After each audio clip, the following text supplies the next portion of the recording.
guys, we're here at the Mortal Kombat 11 reveal. The doors just opened, fans are filing in, but I'm actually here to interview some fans that you might recognize to talk about their experience with Mortal Kombat and kind of what they expect to see at today's festivities. So come on in, Swifter. Hey, great to see you. Good to see you. There we go. It's nice to see you. Yeah, same here. Yeah, great to be here. Thanks for having, this event looks amazing. Yeah, the hype is real. The hype is real. Now, what did you do to prepare? Are you a Mortal Kombat fan? I am. I'm not good at the game. I'm terrible. I love the story, love the characters, love the fatalities. Grew up on it. There was this little deli next to us at grade school, I think. And when Mortal Kombat 1 first came out, I was like, wow, real life graphics in a video game. Obviously not the case these days, but it's just been a part of my life growing up. Yeah, and so for you, to be at this event, to be part of a big reveal, we know that some secret characters might be revealed. So who are you hoping to see? Oh, character-wise? I mean, I don't know. There'll be some surprises, but I want to see, features-wise, Mortal Kombat 10, they had the awesome faction system. Injustice 2 had a great loot system. They're always coming up with, crazy ways to kind of push the fighter scene, so I can't wait to see what it is. So you're hoping to see, some changes or some new things integrated in We will definitely see. It's not about hope. It's what is it going to be, you know? It's going to be awesome, so they never let us down. Yeah, of course. And for you, when you were a young kid and you were playing this game, what attracted you to the game, and what do you think makes Mortal Kombat so lovable? That is obviously very gory, the fatalities, no game was pushing those boundaries. It looked real, and this was cool. It's any kid's fantasy of being in the game and breaking someone's spine or throwing them with spikes. It's that was great growing up. So this is stuff I don't normally get to do.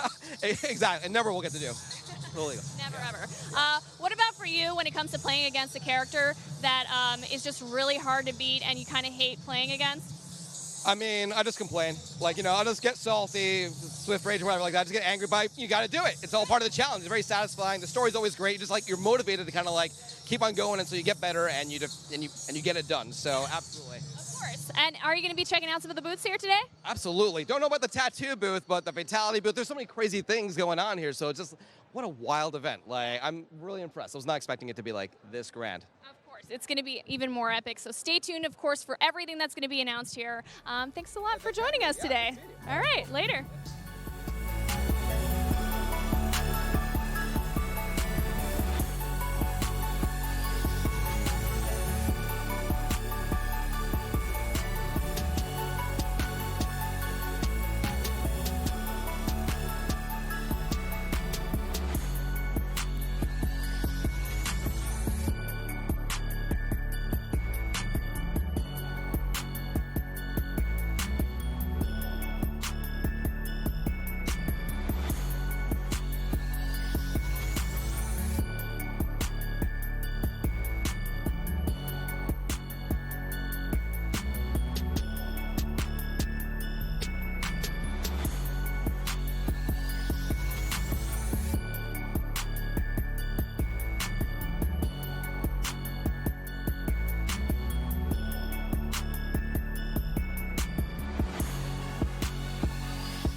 All right, welcome back. I'm here with Dynasty. How's it going? Pretty good. I'm excited to be here. This is crazy. Honestly, this is insane. If you guys are watching this, I wish you could be here because they went all out. Did they not? It looks crazy. Yeah. And as a Mortal Kombat fan, what does this mean to you? Everything. I've been playing this game since I was probably 4. Not a good thing. I don't know what my parents were thinking buying me an NES, SNES, and Mortal Kombat 1. I was 4, and I grew up playing it, and who would have known that 20 years later I'd be here at the MK11 reveal event? It's insane, so I'm stoked. Did you know you could get a tattoo here of if you want, you could get Raiden, you could get, yeah. You know what we should do? We should have the Twitch chat decide what tattoo I get. Are you actually going to do it? It's a real tattoo. I'll do it. All right. I love that. I love that. I'll do it. You're a true fan. I'll do it. I'll do it. Twitch chat, decide for me. I'll do it. Perfect. Now, of course, as a fan, I need to know, who do you main? Who's your favorite character? Sub-Zero, without a doubt. You can get a Sub-Zero tattoo. I'm willing. Let's do it. Let's make it happen. Why not? Let's do it. What do you love about Sub-Zero and all the characters in the roster? He's like the one character that's always been like in every Mortal Kombat game ever. And growing up, who doesn't want somebody who can just simply freeze an opponent, run up, do an uppercut? So we saw Scorpion already. I'm really hoping to see some Sub-Zero today because Scorpion looks sick, and hopefully Sub-Zero does too. So. Yeah, any return characters you're hoping to see back to the franchise? Ooh, return characters. Rain, Fujin, Noob Saibot. The list goes on and on. A lot of fan favorites. Sindel, Serena, a million. So I'm just excited to see what we get, honestly. Even some new characters too. Yeah. So. And you'll get to play, of course, the demo here. Yes. So Looking forward to that. Like everything is shaping up to be amazing so far. So. awesome. So far, so. Awesome. Well, I hope you enjoy the experience. There's a lot of different like pop-ups here. You can even like go into this big box and thrash a bunch of break up a bunch of things and like really take in the rage and like become like a Mortal Kombat character. I think I'm gonna stick to the tattoo idea though. So I think we're doing the tattoo. Okay. I think we're doing I'm gonna follow your social platform and take a look. Do it. Let's do it. I'm gonna do it. I'm excited to see that. All right, dude. Thank you so much. Later, guys.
All right, guys, I'm here with Bethany, who is a cosplayer, and you're here. I can't believe your costume, well, your cosplay, I should say.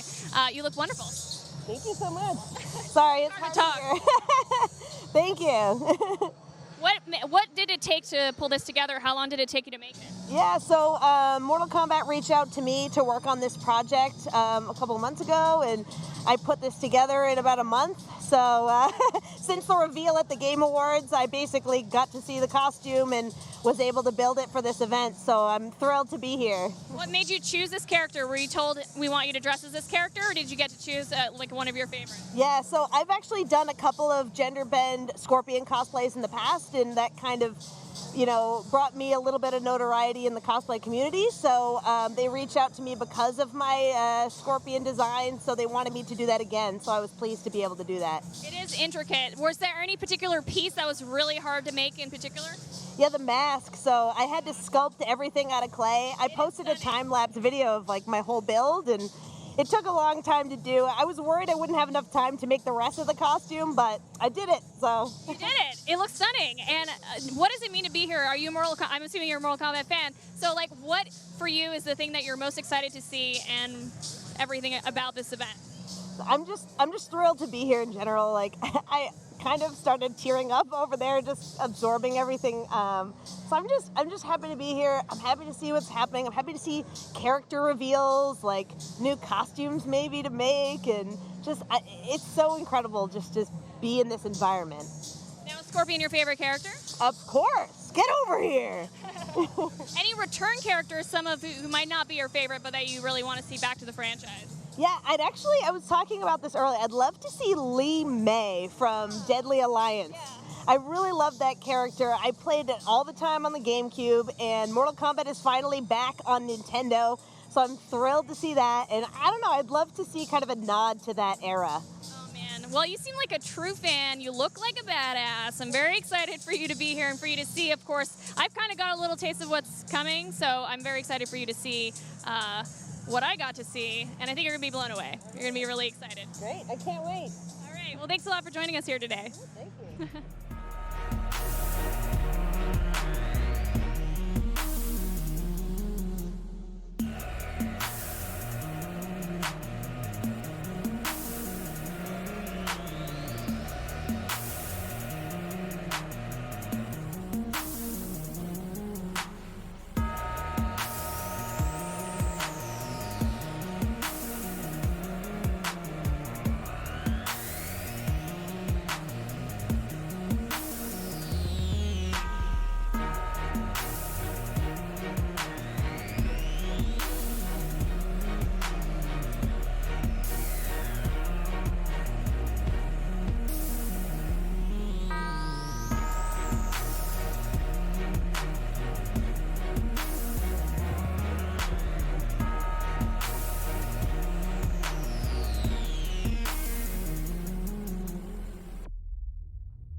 Hey guys, we're back. I'm here with Uncaged. What's up, dude? You're excited to be here, I can tell. I'm super excited. I live for Mortal Kombat.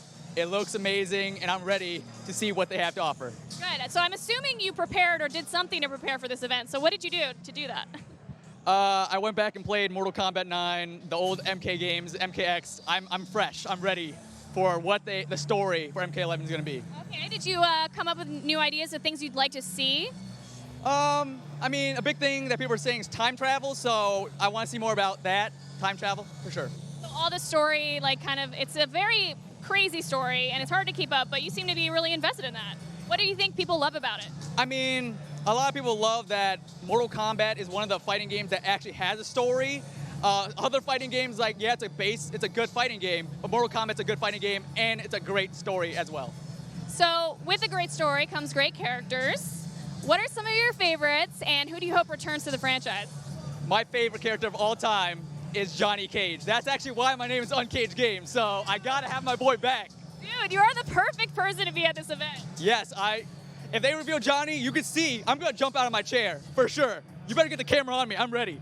That's amazing. Any fighters that you actually are not so keen on fighting against usually when you play? Noob Saibot. He is my number, people love him. I do not like him. I'm sorry, I don't like him. And he's coming back, I'm pretty sure, but I don't want him. Why don't you like him? First of all, his name is Noob. Second of all, because people that play him, they're noobs as well. They just spam the same move, and I'm like, just stop. So that's why I don't like him. All right, I love your excitement level, your energy. It's super great. I'm so excited for you to see what's going to be revealed back here. Things are about to get started. We still got a bit, but I'm just very excited for you, dude. I'm so excited. I want to jump up and down right now. All right, well, thanks a lot.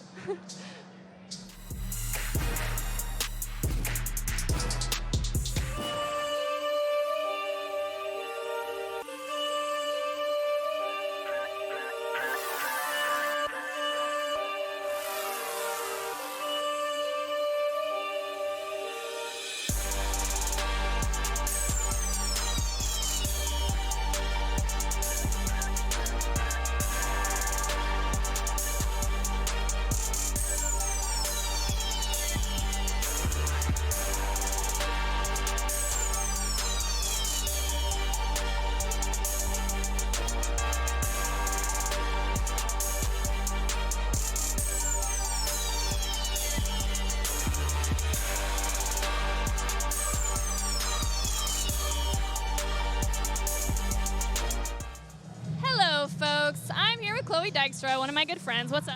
Hi, darling. How are you? I'm good. You are beaming today. Thank you. That's funny that you say that because I am a little sick. I feel like I sound a little bit like Baraka right now. Well, you look great, and you know. Thank you, darling. Thank you so much. I'm here at the event. We're clearly excited. We Oh would my go here regardless if we were sick or not. Have you wandered around this event yet? Had time to see what they have going. It's insane. Got the tower in the middle. There's a tower in the middle. There's a literal tattoo parlor over here. Yeah. You can customize shoes. It's insane. They went all out. I mean, My thing for me when I look at the booths is like I see that rage booth or the experience where you go in and you get to like destroy things. To me, that's like I need to get some. It's like good therapy. I think I would be terrible at it. I'd probably go in and smash something like, oh God, I'm so sorry. How do I put it back together? I'm sorry. I'm so excited to see what people are going to take away from this event. Of course, there's a ton being revealed. We can't talk about it yet, but it's coming down now. There's cosplayers hanging out behind us, and everyone's kind of gearing up and getting ready. So it's moments away. I'm very stoked. Can I ask you, do you know anything about what's about to happen? I know. Yeah, I got to see everything yesterday. See, they told me nothing. So Well, you had to miss rehearsal because you were I'm sick. here with you guys. I get to experience it with you guys, so I'm very excited. I want you to see. I want to see your live tweet. Oh yeah. 'Cause I couldn't do any of that yesterday. Oh, I know. That's the thing that's the hardest is keeping it under wraps. You're like, save it in drafts. Okay. Exactly. Yeah. So thanks, Chloe. I think we're about ready to get started very soon, Yeah. and you're going to be hosting as well. I will be interviewing a couple of these amazing artisans, a lot of people from the Mortal Kombat community who are here. We have cosplayers, we have sculpturists. Say that's a term. Sculptures, lots of artists. It's really cool. There's a lot of awesome people here. So thank you. Of course. Good luck. You on the other side. Yes, and feel better. Thank you. All right.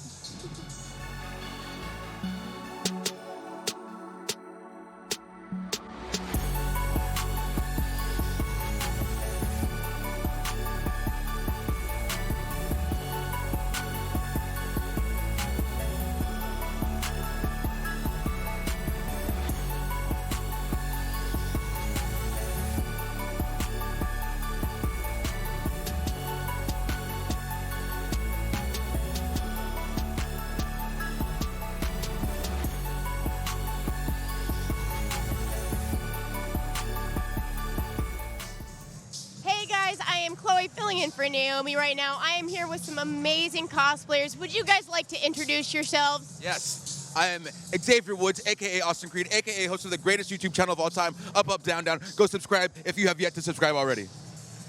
I am Thea Trinidad, aka Zelina Vega from WWE. I am Kofi Kingston, no AKAs, just me. Come on in for a second too. Really quick. Michael Mosley.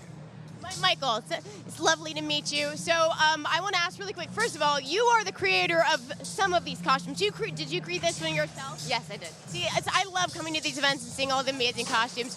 Okay, how many of you are actual wrestlers? Raise your hand.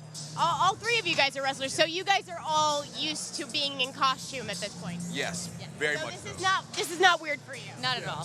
Why? Clothes right now. We're wearing more clothes than we normally do on TV, so. All right, so why did you choose the characters that you? Well, yeah, I mean, obviously, but like for you personally, why did you choose these characters? I love Shao Kahn. He's the man. Shao Kahn. How can you love him though? He's the emperor. He's in charge. He's a badass. But is he? But can you really love? With all my heart and soul. How about you? Why Jade?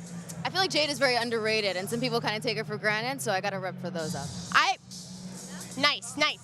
I mean, Shang Tsung, he just represents. He can be anybody. Like, that's your dream as a kid, right? Who would you be when you grow up? Shang Tsung can literally be anybody he wants. That's fair. Anybody. You know, I know Shang Tsung has a name for Skull, but have you? Oh my gosh, there's actual fog coming out of you. Did you? Oh my God, that's amazing. Okay, well, we have to actually move on, which bums me out because I also see an amazing katana in back. Can I just really quick, show off your fans? Awesome. Thank you guys so much for chatting with me. You look awesome. You did an awesome job, and have an awesome time here. Thanks, guys. Thank you.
those who defile Earthrealm.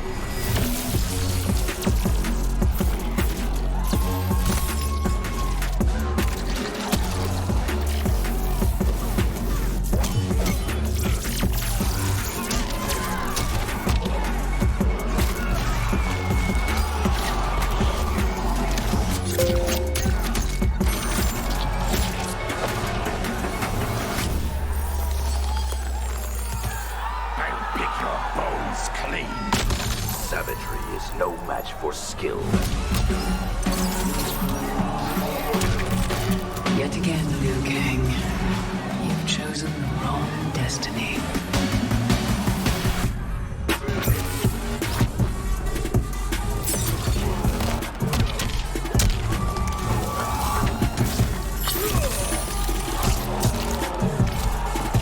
I will destroy our enemies before they destroy us.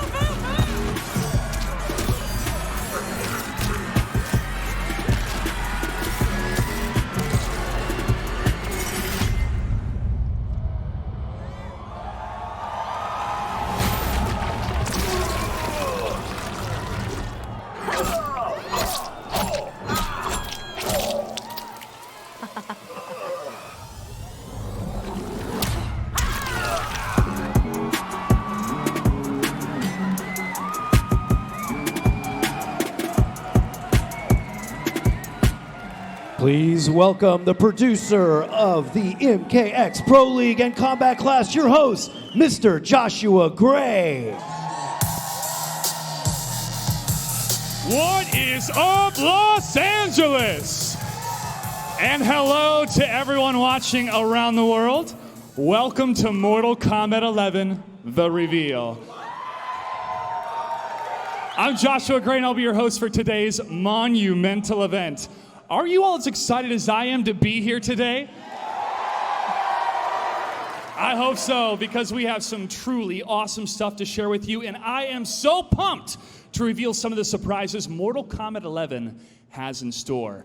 And I've got some excellent guests here to help me out.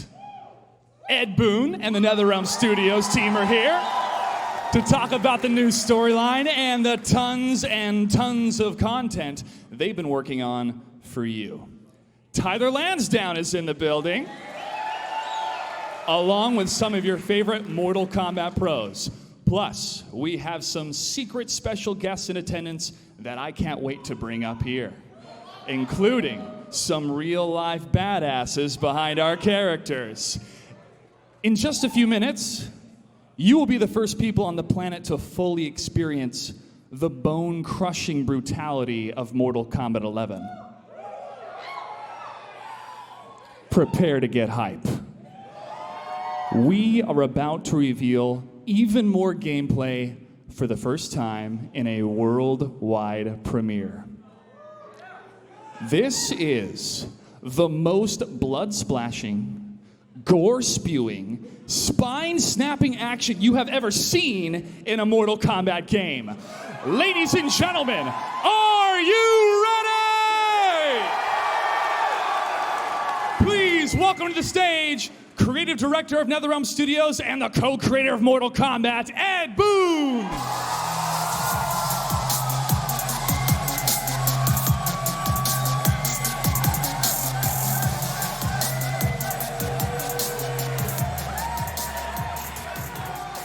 Ed, you and your team at NetherRealm Studios have done it again. There is so much to unpack here, and I'm sure you can't wait to dive into some of the gameplay. Yeah, you know, we've been biting our tongues since, 6 months ago around E3, dying to show you guys this game. But we really wanted to kind of build the suspense. This is absolutely going to pay off for that. All right, Ed, I'll let you do the honors. Take it away. Yeah, you guys first. I think the first thing you wanted to do is see the actual game, so let's just roll them here.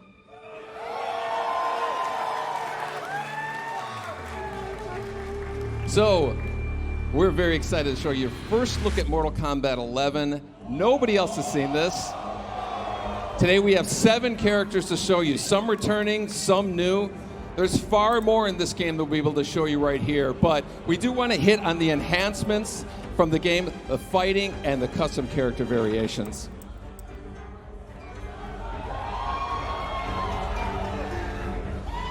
Garrus is a new fighter in the game, and who has a really cool time control abilities. You know, in NetherRealm games, we really try to add something new. Mortal Kombat X, we introduced a feature called Character Variations.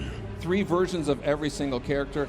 MK11's expanding on that idea, creating custom character variations the player can actually create themselves.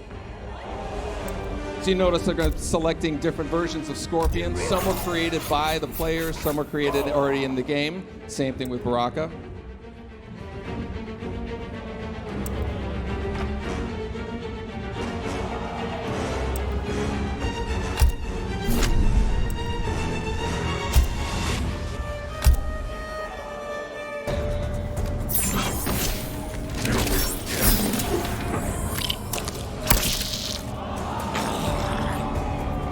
Tarkatan warriors are legendary. Then why don't you flee, Earthrealmer? The Shirai Ryu embrace danger. Round 1, fight! So this is a Mortal Kombat game, so you expect the fighting to be brutal. MK11 sees the return of Baraka, who was a fan favorite from Mortal Kombat 2. So let's see some of the moves he does here.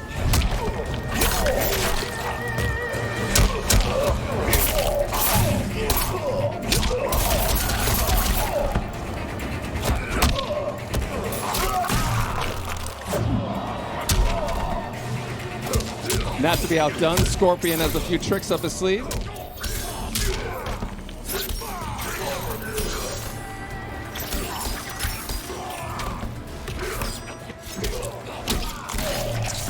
Okay, now without getting too technical, we're going to get into some of the geeky fighting game moments out there. Mortal Kombat, traditionally we've had 1 meter that's a shared resource amongst the offense, defense, and the super moves. Mortal Kombat X is separating all 3 of those. So we have a horizontal meter as the offense attacks, vertical meter as the defensive attacks.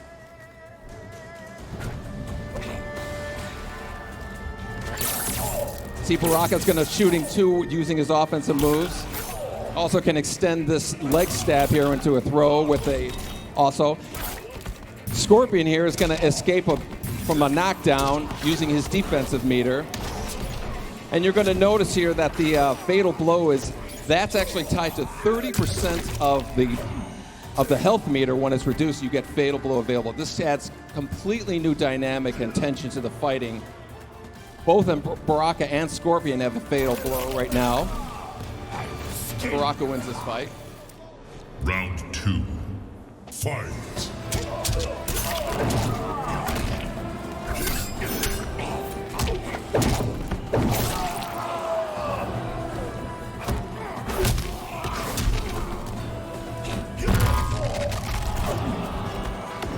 So Scorpion missed his fatal blow attack, but it actually will regenerate after a cooldown period. So you'll notice his fatal blow is established, so he can pull it off.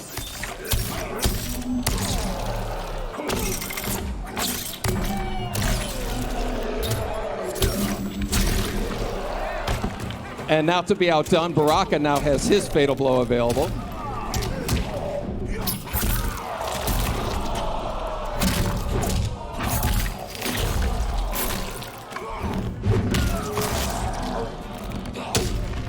And of course, it wouldn't be Mortal Kombat without fatalities.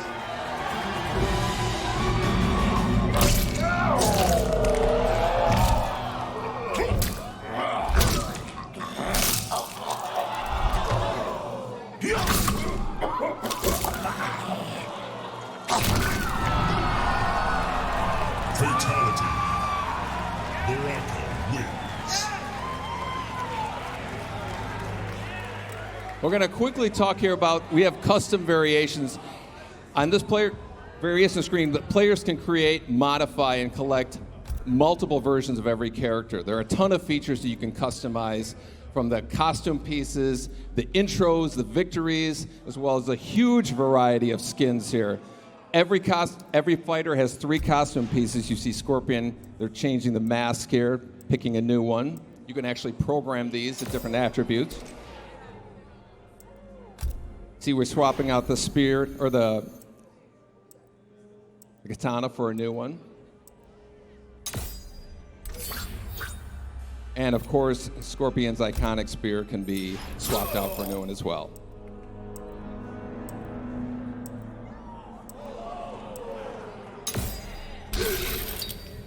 Now this visual here is going to give you an idea of kind of like the dramatic differences you can have in the different variations of Scorpion here.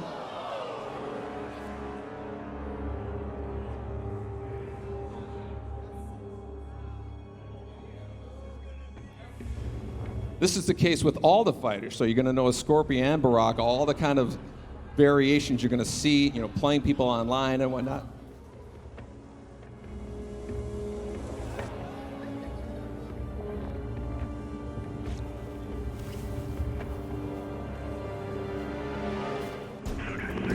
Our second fight here is Sonya versus Scarlet, who was a returning character from Mortal Kombat 9. Looking for me, Scarlet? A few pints of blood is all I ask. Trust me, I'm not your type. Round 1, fight. Both Sonya and Scarlet return with their classic moves as well as some new ones.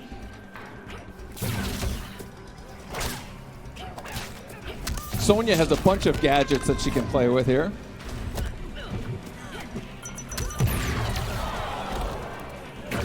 While Scarlet has her signature blood attacks.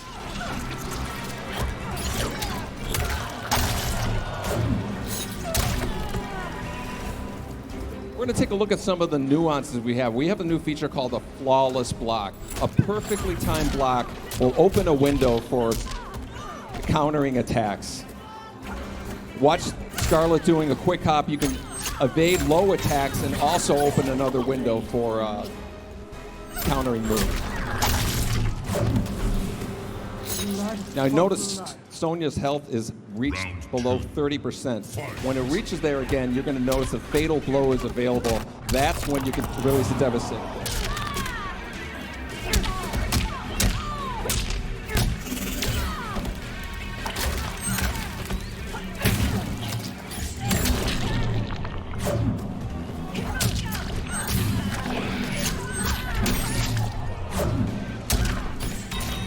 Again, Sonya has her fatal blow ready, so she can release it.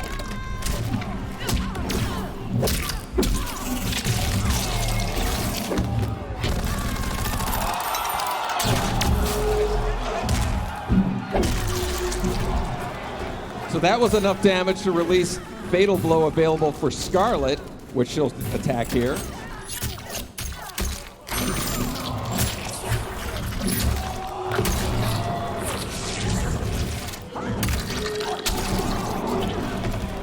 Which is enough to win the match, and you might have seen a glimpse of this fatality here.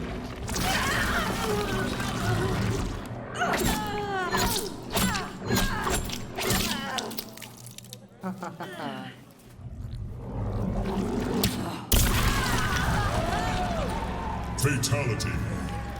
Scarlet wins. So that's a little piece of Mortal Kombat 11. But I'm guessing maybe you guys want to see some fatalities, a little more. Okay, we're going to roll this footage. Can't wait for you to check that out. Finish him.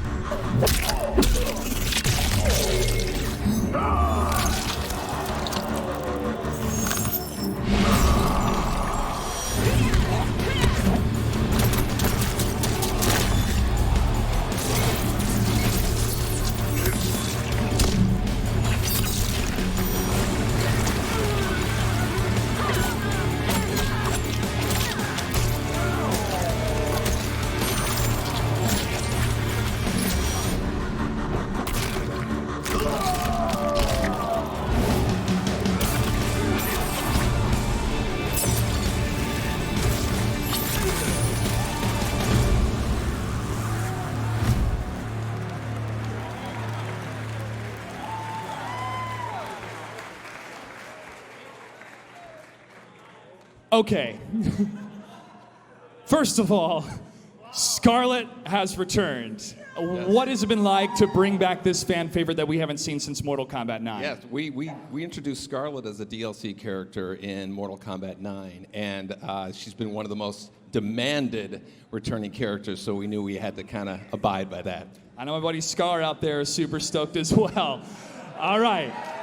We saw some classic combatants like Scorpion, Sub-Zero, plus we have Dark Raiden, and Baraka is back. We saw Baraka rip somebody's face off. So, okay, we also have some new fighters. For you and your team, what is this process like, not only to create new characters, but to refresh some of the classics? Refreshing and deciding which ones to come back is pretty much you guys. You know, we hear what you guys say. As far as creating characters, that's some of the most fun we've had. You know, Garrus is a new character that we have a really cool look at. You're going to see a little bit later. But that process is usually very collaborative with the people. All right, looking forward to that, folks. And we witnessed combos, fatalities, but one of the hallmarks of Mortal Kombat has always been the rich, detailed story. So what can we look forward to in Mortal Kombat 11 when it comes to the story? Yeah, you saw a glimpse of the beginning of the story here. We actually have a video here. It's the entire opening cinematic, the whole prologue of the story. It really picks up right after MK9, and I think you guys are going to get a big kick out of it.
Our battle changed you for the better.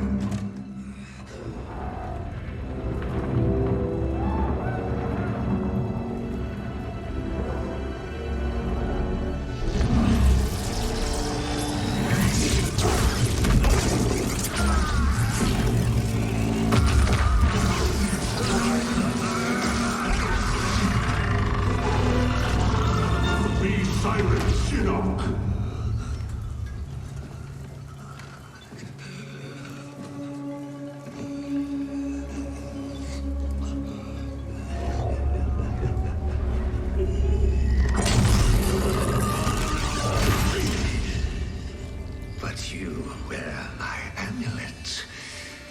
Finally, you embrace the truth the Elder Gods deny. The truth I was cast out for speaking. The truth I embrace, Shinnok, is that mercy is wasted on those who defile Earthrealm.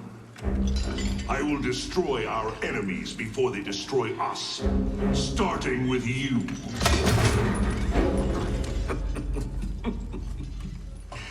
How, Raiden? Not even you can kill an Elder God.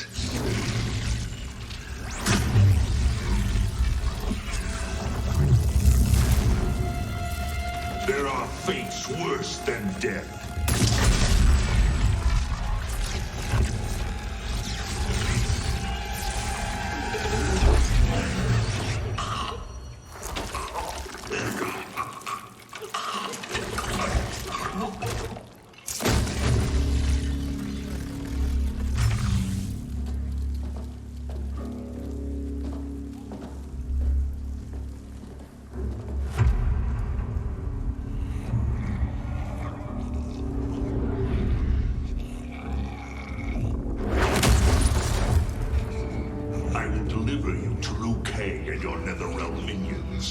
You will serve as warning and an emblem of my wrath.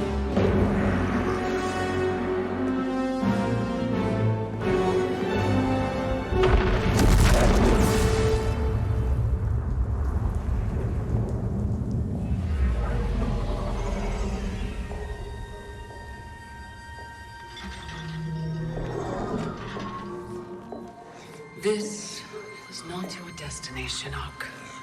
Once again, the Thunder God has upset the balance of history.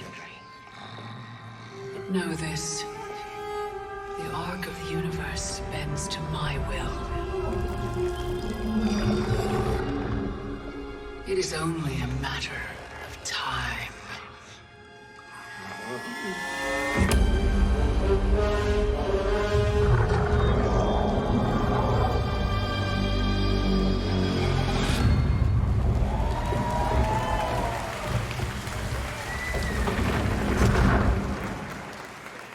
Ed, that was amazing. April 23rd cannot come soon enough. So the story picks off right after MKX. Dark Raiden reigns. Time is being manipulated. How fun was it to dive into the rich Mortal Kombat lore and design moments when these legendary characters confront a different version of themselves? Yeah, that was the most fun about, how we created the story. We basically introduced a character, Kronika, who has been kind of running the show since the first Mortal Kombat. Everything that was happening was to her plan, up to the point where Raiden kind of screwed things up. And that's when she's kind of stepping in, and she's just going to play tricks with time that's going to introduce situations where old characters meeting their younger selves. And it's such a great, great story mode. We could not be more proud of this. Ed Boon, thank you so much for being here. Give it up for the legend, ladies and gentlemen. Now, I have one more question before we go. What other changes have you made for this installment? We have something really special for Mortal Kombat 11. We have a real-life badass playing one of our most iconic characters in the game, and we cannot wait to make this announcement. Let's take a look.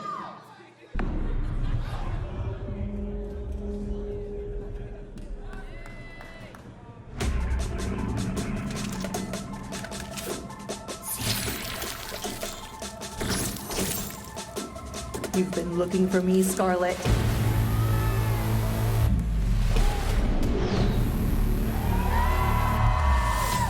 Hi.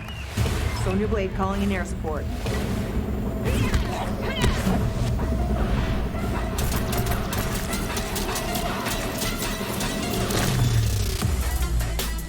Sonya Blade was the first kick-ass girl that I saw come onto the scene, and I've always admired her and admittedly kind of emulated her in, my own way, and now I get to try and be her. The first time I can remember playing Mortal Kombat, my mom was a college professor, and one of her students actually let me play, and I was a complete button masher, but I was Raiden, and I beat him as Raiden, and it was the first time that I beat an adult in anything. Yeah, I thought it was the absolute coolest. Voicing a character has been really different and really interesting and fun because I don't have to think about how I look and only about how I sound. It almost gives me permission to be as ridiculous as humanly possible because no one's looking and no one's judging, and all that matters is what it sounds like. Feels so good to say. Say it loud, it feels great. Yeah!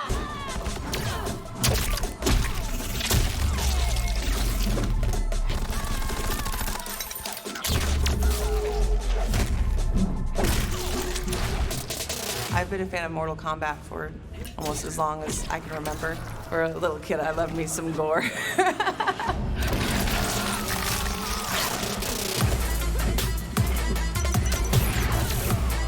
What drew me to Mortal Kombat, honestly, it was the first game that had real intrigue of just more than, okay, I'm gonna hit this guy, he's gonna hit me, and who wins. It wasn't just who's the better fighter. It was, why is this person mad at that person and this and that? It just drew me in to think about more than just fighting, but the world that they live in.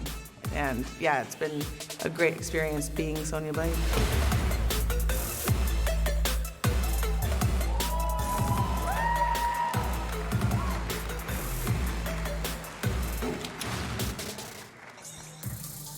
Please give a warm welcome to the reigning Raw Women's Champion, the first woman ever to be inducted into the UFC Hall of Fame, and the voice of Sonya Blade, Ronda Rousey.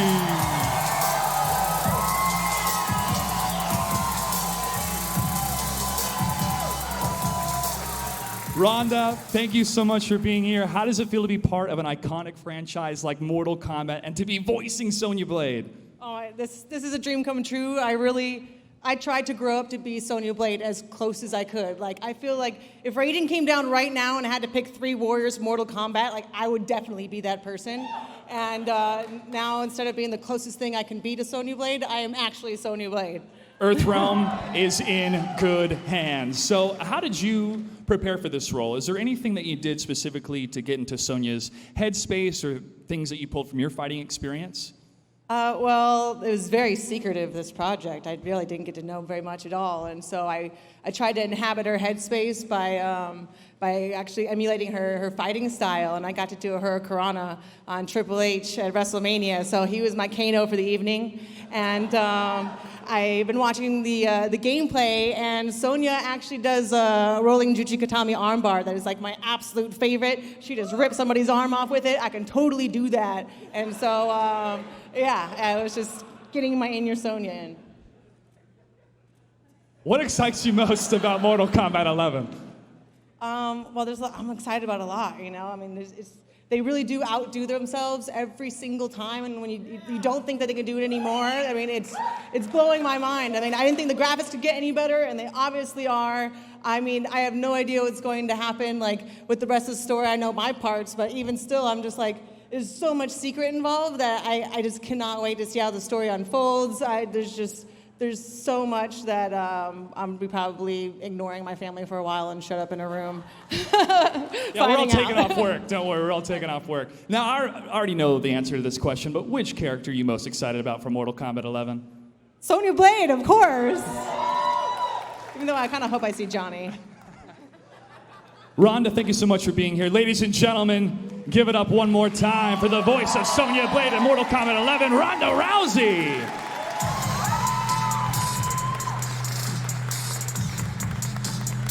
Oh, more dreams coming true. Next up, I want to invite someone you all know and love up here to talk about some of the things we have coming up for you on Kombat Cast this year. Please give a warm welcome to Tyler Lansdowne. Tyler, wow. Great to have you, man. Wow, Josh, thanks.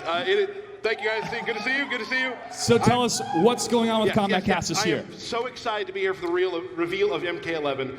There's so much cool stuff coming up this year, and I will let you know right now that our first Kombat Cast is in less than 2 weeks on January the 30th. That's right around the corner. What do you have planned? Well, the first one's going to be pretty big. New logo. We got a few surprises in store for you. I'm not going to talk about them right now, but Whoa. Whoa, bro. Was that who I think it was? Yeah, that's who you think it was. Yeah. Was that? No. We're not going to talk about it right now. We're going to wait until the 30th to find out. You're going to want to rewatch that and see that. This will be our first Kombat Cast. We'll be live on every single Mortal Kombat social channel. I don't want any of you to miss this. Okay, we got so much good stuff coming up, but I need to ask for a friend. Okay. Is there going to be a collector's edition? Actually, yes, there is a collector's edition this year. And it's badass, and I want everyone to see right now what we've put together.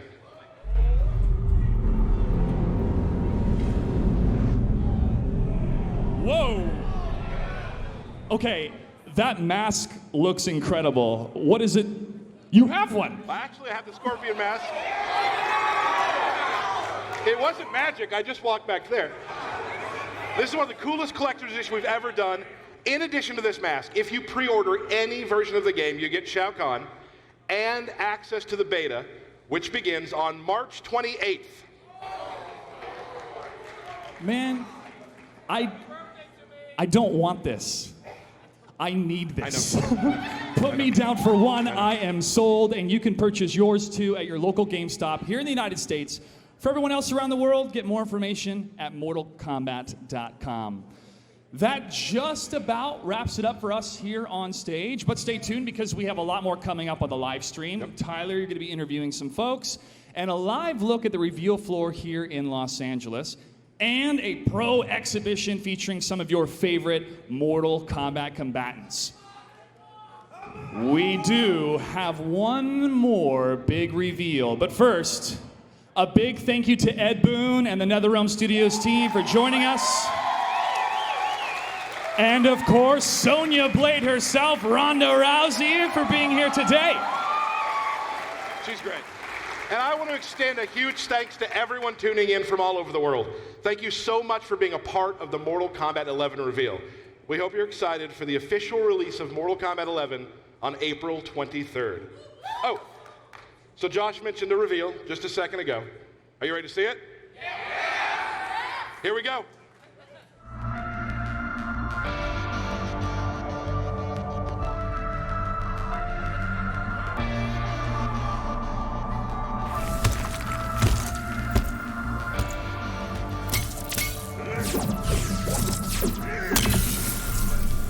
Come thunder, come lightning. Do you fear nothing, Geras? Nothing within your power, Raiden.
Fatality.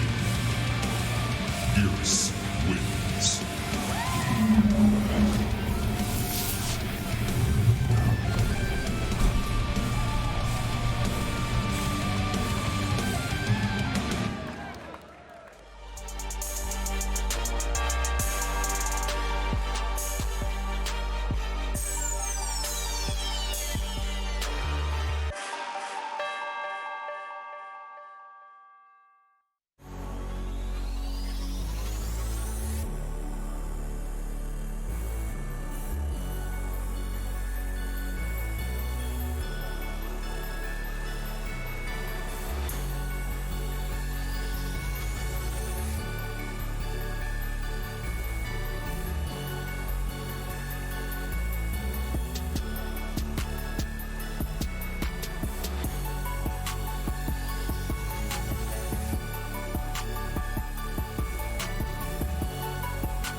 Hey guys, it's Chloe again. I am sure you're sick of me already, but I am here with Kyle Hill of the famous Because Science show on YouTube. Kyle, we are so happy to have you here at the event. Thank you. Are you excited to be here? I'm very excited to be here. I've been playing Mortal Kombat since, I think, Mortal Kombat 2, if I had to guess. Really? Button mashing since Mortal Kombat 2 with my brother. It's a very fond memory of him beating me. That's pretty much OG. All right, what was your character back then, and what's your character now? I'm a Scorpion fan. I do like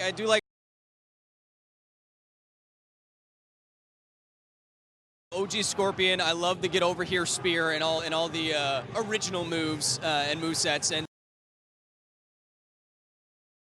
so to see how the game has progressed and evolved, especially as, you know, I don't just do science things. I play a lot of video games. So to see how far it's come from something like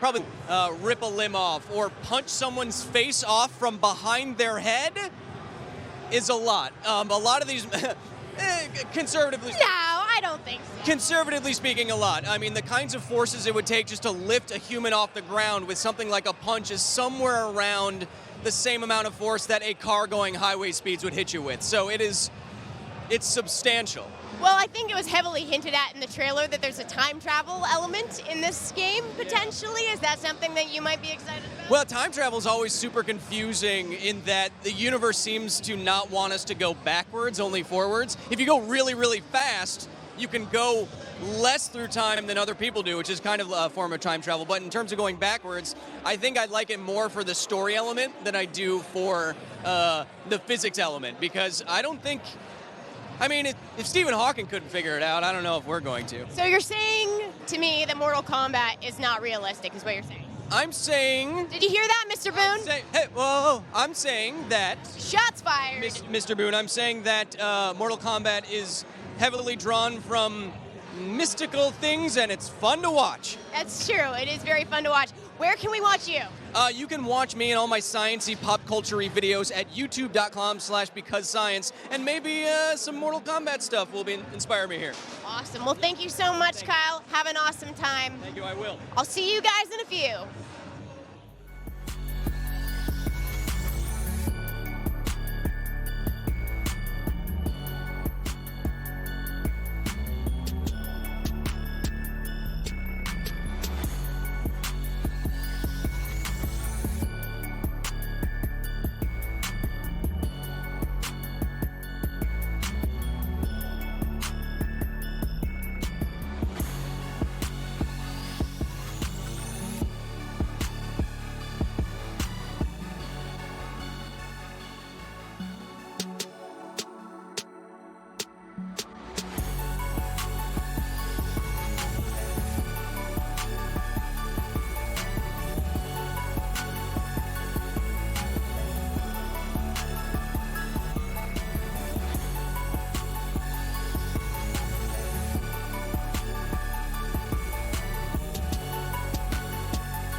guys, it's Chloe. Yet again, I am here with Code Abdo, aka Boss Logic. You probably have seen his art. It's everywhere. He's an amazing artist. It's so nice to have you here. You're obviously a big Mortal Kombat fan. Obviously, yes. What was that like for you, that whole reveal? That was crazy. What was your favorite part? The new time travel character. It was. Yeah, it looks pretty awesome. So does this give you some inspiration for what you're gonna? Yep. Yeah. It feels like my favorite is Doctor Strange. So it feels like Doctor Strange. Definitely, Yeah. I can totally see that. So I actually, I stalked your Instagram a little bit recently, and I noticed that you posted something, like this big Instagram post talking about your journey as an artist, and I thought that was really cool, because I feel like a lot of people out there are sort of struggling with themselves and their talent. Do you have anything that you would like to say? You guys, if it's at Boss Logic on Instagram, you should go read this post. It's really wonderful. Do you have anything that you would like to say to those people out there? Just not to be scared anymore. It's like there's bigger things like this. Like this is my first time coming to LA or leaving the country in the last 20 years. And this is your first interview too, right? And first interview as well, as you can see. You're doing great. But yeah, just I wasn't gonna come here until I posted that post. So until I got the feedback and the support, I wasn't gonna come. But now, thanks to the people, I came. So. Well, we're really glad to have you here. I mean, it's awesome. I mean, you have so many fans.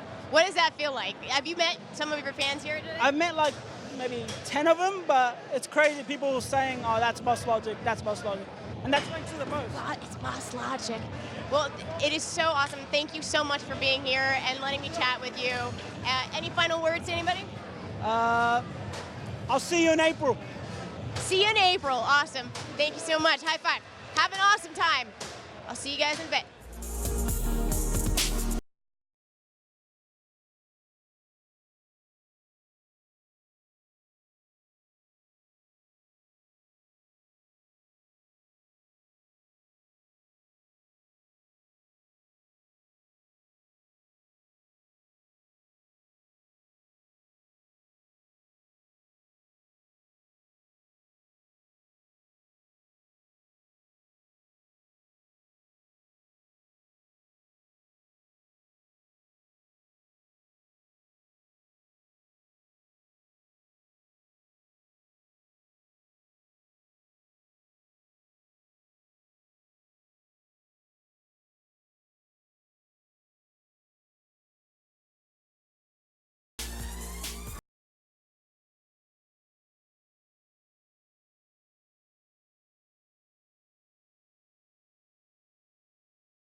Hey guys, I'm back. It's Chloe again, and I am here with a fitness queen and cosplay extraordinary. This is Alicia Marie. You look fantastic, by the way. Thank you so much. How's everybody doing? I'm so excited. I have seen you in maybe 5 or 6 Mortal Kombat cosplays. Oh my God, I'm ridiculous with MK. It's like a classic for me, and it's like an old school love, and I've just been with the game for so long in my life that if I can just do every character, I think I'll be very happy. I think you're getting close. I think I've seen you as Jade, Tanya, Sonya, several types of Sonya. Sonya Blade is my, okay.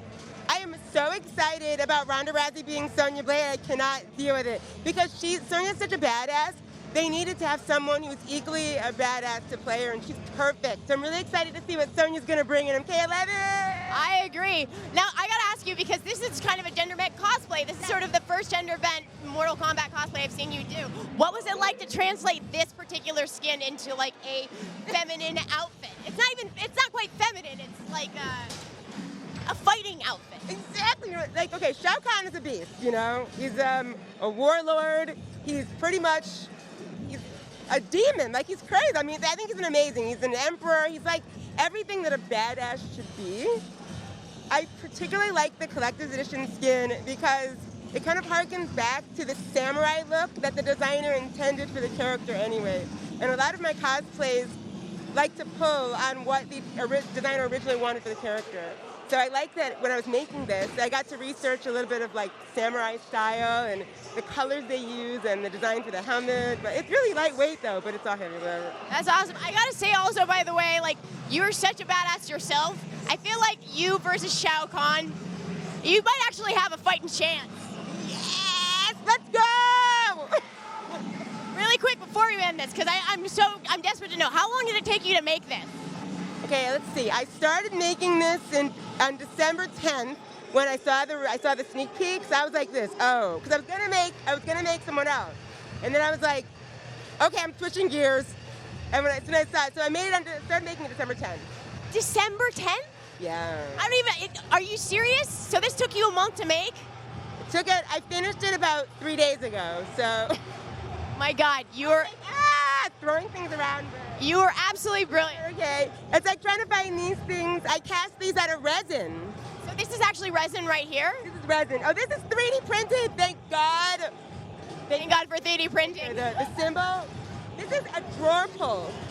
That's so cool. I am so impressed. By the way, you guys can actually get this skin if you pre-order the game right now, Mortal Kombat 11. I mean, not exactly the skin, but something very similar to this skin. So go pre-order it. Thank you, Alicia, so much. You are wonderful. Thank you. I know, me too. Stick around. We got some more interviews coming up.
Everybody, welcome back. I'm taking over the interviews for a little bit. I have some good friends here. Sorry if I have trouble hearing you. It's nuts in here.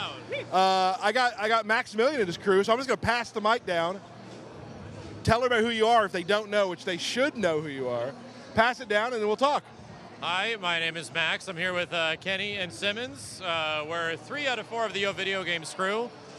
Big Mortal Kombat fans. We made 3 live-action Mortal Kombat fan films since MKX, and are very much looking forward to this awkwardly beautiful game. This game looks too good, Tyler. I have a problem. It looks too good. I think the art team and everybody back at home at NetherRealm would really love to hear that. Big shout out to them real quick for making such a beautiful game that we get lucky enough to talk about.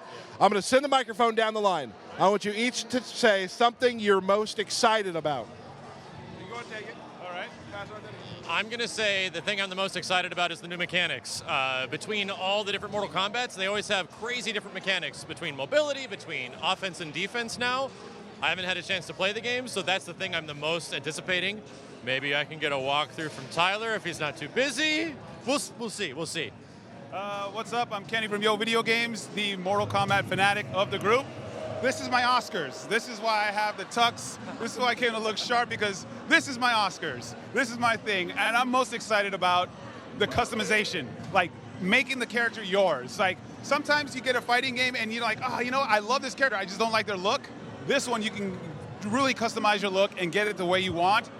I can't wait. I can't wait to start customizing every character in this game and make it in my own. Hi there, I'm Matt from Yo Video Games, and Kenny kind of stole my thunder a little bit on that, because really am excited about the customization and the way how you can really make a character unique to yourself. But I also really like the commitment to the story mode and seeing how that's going to continue forward, because they were very upfront and committed to saying, we are going to continue right from the last game, and it's going to have that high production value we've come to love and expect. That was a beautiful outline of what we just did. Mechanics, characters, story. Awesome. We're very excited to have you guys here. Another question. What was it like being in the crowd, seeing some of this stuff for the first time? Was there one moment that really kind of put it over the edge for you? I think the big moment for me personally was just the final reveal of how the game actually looks. Like, we get the representation and the perspective of the CG trailer, but once you see it in motion and it's like, oh, it kind of looks just like the CG trailer. What's going on? Yeah. And it's also the fact that there's like an encompassing energy. Like, I've never felt this way. Like, it felt the world was involved in a reveal for Mortal Kombat in some way, and everyone is here to celebrate a fighting game. And for me, that's something special. Yo, it was amazing being in the crowd. I was next to a lot of the tournament fighters. I was next to my friends, and the energy was out of control, man. And just seeing like the cinematics of the game, like it was almost no different from the cinematic trailer. When stuff happens and it's just, I still have to take a breath. I think the moment for me when it really like sunk in how big this was going to be was when Baraka showed up. And Baraka was a huge crowd favorite, and he was the talk of the town in Mortal Kombat 2 when it first came out. So it was kind of like this nostalgic wave of people getting excited. And for me, it was like when I saw the first gameplay reveal, the colors popped so well. It's so colorful. Yes, it's violent, but it is colorful violence, and it's wonderful. Well, I think that's all the time we have for you. You want to tell them real quick where to find you? We're over at twitch.tv/Maximilian_dude and YouTube at Maximilian Dude as well. Yep. I'm at Unruly, UNROOOLIE. That's on everything, bro. YouTube, Twitch. And you can find me on my YouTube, youtube.com/Yo Video Games, and the Twitch stream at Assist Me Doom, all one word. Thanks a lot, guys. We'll be back in a little bit.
Hey guys, it's Chloe. I am here with Christine McConnell of the Curious Creations of Christine McConnell. I am a huge fan of yours. I have been a fan of yours for a long time. Not to just be like, but seriously, you are such an amazing.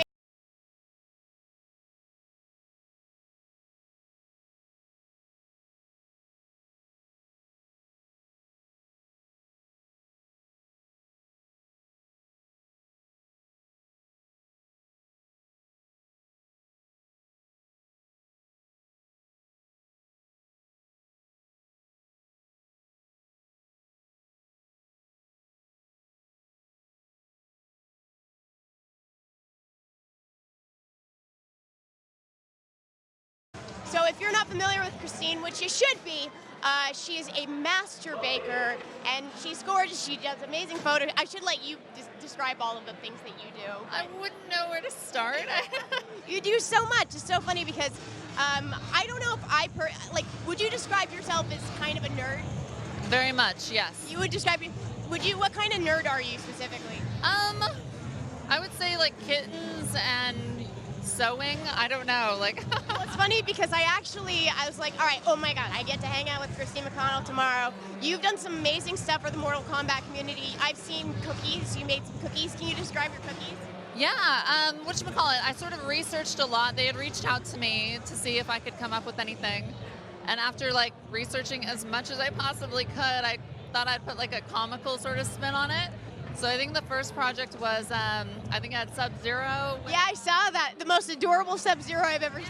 Yeah, with some gingerbread cookies that looked a little alarmed, and I just tried to do something fun with it, so yeah. How long did it take you to make, because I think I've seen 2 cakes and cookies as well. So how long does it typically take you to make a project like that? Honestly, forever. Maybe this last cake I just did, I think it took 6 full 15-hour days. Oh my gosh. It's a long time. So what I was saying is that I ended up Googling because I was curious to see if you had ever done cosplay, because you do these really cute photo shoots, and I saw that you kind of have done cosplay before. Yeah, I'm a big Wonder Woman fan, and I'm trying to think Ghostbusters. I saw Zool. I watch that movie once a month, so. I gotta say, I almost think that baking in a way is like its own kind of cosplay. I think so, definitely, and I don't know, the sky's the limit. You can never run out of things to come up with. That is true. Thank you so much for being here with us. It's an honor to have you here at this event. I hope you will have a wonderful time. Stick around, guys. There will be more.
I am excited to have some of my favorite people right here. I've run into you 1,000 times. We just met, very exciting.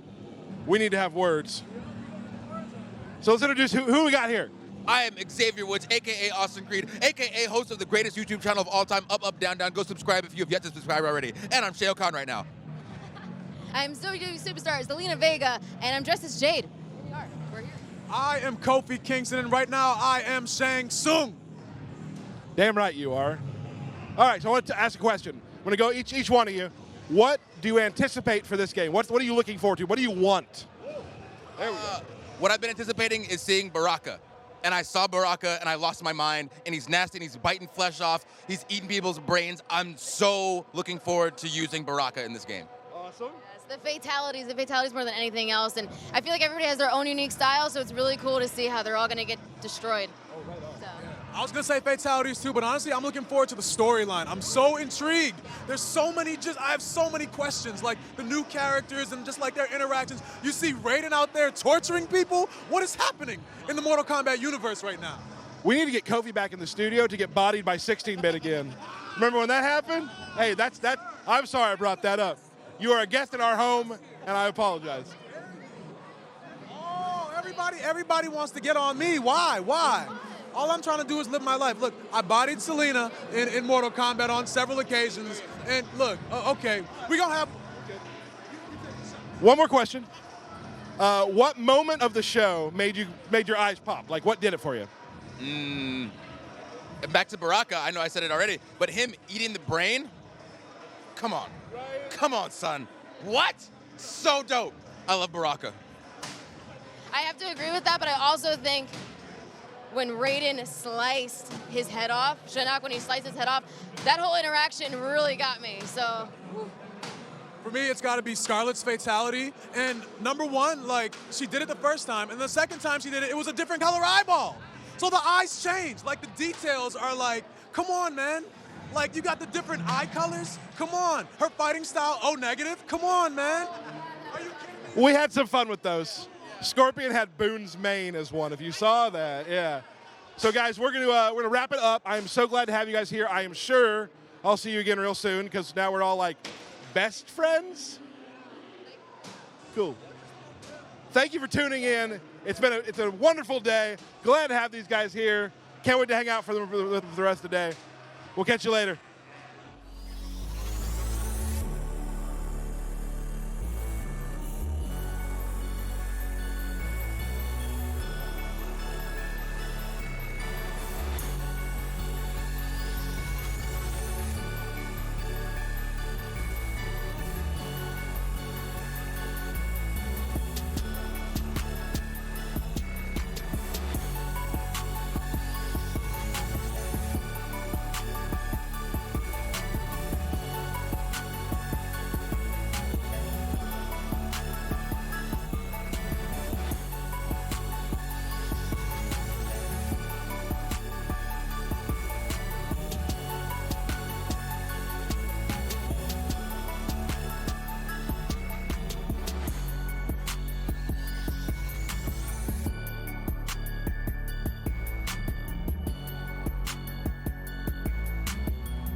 Hello and welcome to Body Count Fighting, ladies and gentlemen. I'm your host, Joshua Gray, and we are live from LA, fresh off the Mortal Kombat 11 reveal. Now, what better way to celebrate Mortal Kombat 11 than with a series of pro exhibition matches? So, Body Count Fighting and NetherRealm Studios have joined forces to invite a handful of NetherRealm pros to compete in Mortal Kombat 11 for the very first time.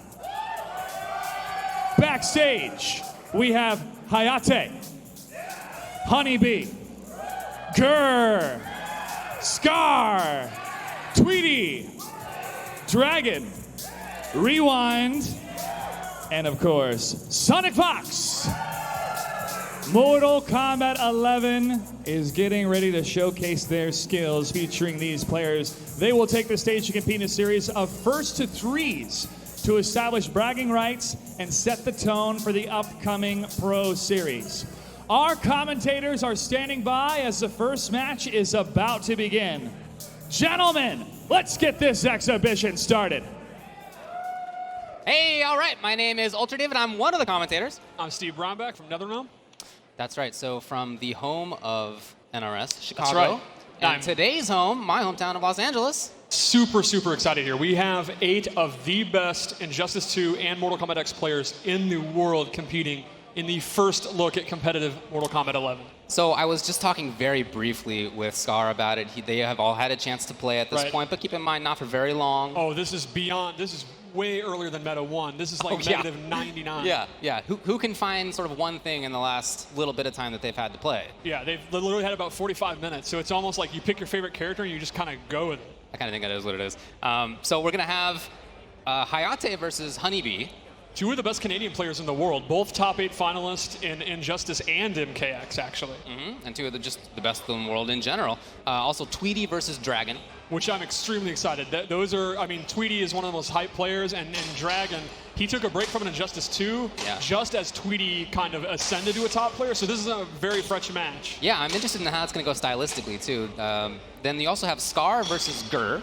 Which is, I mean, they had an amazing match in the Injustice 2 Pro Finals. It came down to the wire, and they are both, again, contrasting play styles for sure. Yeah, a heartbreaker for Grr. Sonic Fox and Rewind as well. It's also a rematch. That's a rematch of them playing every night online, as well as every tournament that's ever happened. That is true. Yeah. So we're going to get a look at, hopefully a smattering of different characters. It's just up to the players which ones they want to pick, so we'll find out. Yeah, I was in the back area watching them play, and they were all playing different kind of characters. Rewind was talking about playing as Raiden, but who really knows when you get out there, and Sonic's probably used all 7 already. Yeah. Yeah, I imagine so. All right, well, let's go back up to the stage and see what's going on. Thank you, gentlemen. All right, folks. Without further ado, let's introduce our first player from Montreal, Representative Panda Global, Hayate.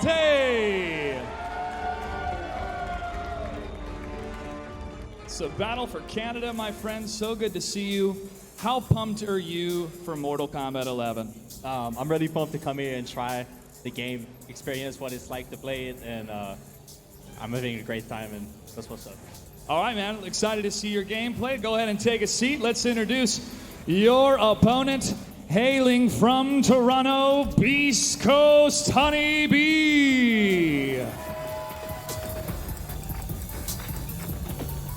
Welcome, my friend. What do you plan to bring to this game, being such a huge Mortal Kombat fan? Well, in the last game, I was known for playing Devorah a lot. Since she's not here right now, I'm going to use Baraka and chop, chop, chop to victory. Chop, chop, chop it is. Go ahead and grab your seat. We're going to give you a sec to get ready on the button checks as they choose their character. These 2 professional players have been competing in the Mortal Kombat scene for quite some time. We're going to give them a second just to check out and log in and get ready for our first matchup. In the character selection screen right now, there is Baraka, who we saw earlier today, featured in that beautiful presentation from Ed Boon. And you can see the menu right now, all of the different options these pro players go through to make sure they lock in what they need to be their best. And it looks like they're both ready. We're waiting for Hayate for his last button check here. Hayate ready? Honeybee ready? Gentlemen, let's get this match started. To the commentators. Here we go. I am super hyped. Scorpion is the exact character I predicted Hayate would play. Okay. It makes perfect sense, because what do you think of Hayate? Crazy showmanship and mobility. Yeah, excellent footsies as well, and I've already seen some good tools from Scorpion in that. Yeah, one of the big things about this game is most of the characters use weapons, and they definitely use them well. Like, Scorpion now uses his sword more than he ever has, and he has excellent range. He's kind of been reimagined as a mid-range combatant. So let's talk a little bit about how the game differs from MKX. What are some things to look for right off the bat? One of the big things to look out for is the new meter system. There's now 2 stamina bars. There's defensive and offensive. And offense is what you use to do amplify your moves. Defense is what you use to do wake-up attacks or wake-up rolls or our new breakaway mechanic. And we have our first crushing blow. That's another one of the new mechanics. Okay. There are certain moves, 5 or 6 per character, where they have different properties. For example, doing the move 3 times in a row, or countering a high attack, or punishing a move, and you will get that X-ray effect, and they do a ton of damage. Oh man. Eye-popping damage, mind-blowing damage. And they also can have properties like they can pop you up or restand you. They are significantly better versions of those moves when you get the crushing blow effect. So that meter, just to be clear, it just comes back on a timer? It's Correct. not related to anything else? There's no longer meter building by doing moves or taking chip damage. It's on a timer. You can almost think of it like a cooldown. Okay. And it is a very fast cooldown if you've only used 1 bar, so you definitely should feel welcome to use your amplified moves a lot, but if you have none right now, you can see he would not do this amplified teleport. Right. Oh, you can see Baraka jumping that back one. Very smart. I started to read that teleport, I think, right there. But you can see, is that back 1, I think you told me? Yes, back 1 is the sword move. Yeah, incredible button right there. Yeah, it's a lot of the characters play their best at that kind of mid-range. Oh, here we go. Let's see.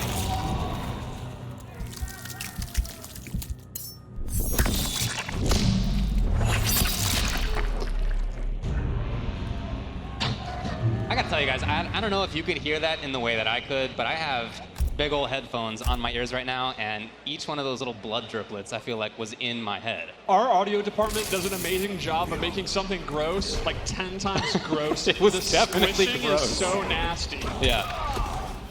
So talk to me a little bit about movement in this game. Seems like run is not there. Run is completely gone. Instead, we really wanted to make walking one of the key things, a very kind of old school 2D fighter feel.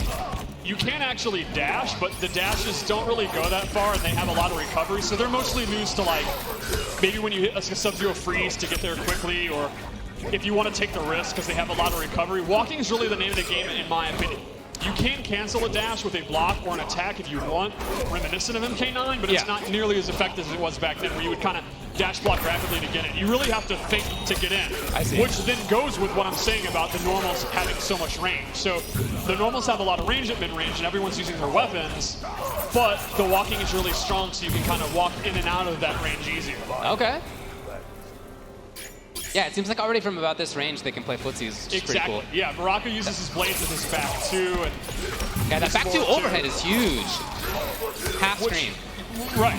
And one of the things we wanted to do is we definitely wanted to bring back the really exciting offense of MKX, but we've looked at the overheads and the lows, and they have a lot more risk-reward factor to them. Like, Baraka does have, it's exactly what you said, it's like almost a half-screen overhead, but he's not going to get a combo. Right, right. Or Scorpion does have a low that can combo, but his overhead just slats you down. Okay. So it's going to be a lot rare to see, like, the really, really deadly mix-ups. So we just saw a little short hop out of Scorpion. What's going on there? Well, short hop is a new mechanic where you tap up, and it will crush any low attack or a throw, and then every character has attacks they can do out of it. They can either do a punch or a kick, and they're universal overheads that will splat you. So, for example, if you predict that Baraka's going to try to throw you, you can do a short hop to actually go over the throw and then do a splat. By the way, we're playing first to 3s, just so everybody knows. So potentially 1 game left here for Honeybee. And Honeybee's just been dominated by Scorpion. He really hasn't got much going on in the back 1 range, which is going to be one of the tough things. We also saw a couple of times in there, hopefully we'll see it again, the wake-up system, very different. The wake-up system is drastically different. So now you don't do special moves on the ground like you've used to do. Now you either hit up 3 or up 2, and you get access to brand new universal wake-up moves that are like just for wake-up attacks. So the up 3 will be an advancing move that kind of goes across the screen. They'll not knock you down. They'll just do a little bit of damage, but they are invincible. You can't be hit out of them. Very, very strong. Are they safe? They are. It's going to depend on the character. Okay, okay. They'll be safe. There is some variation.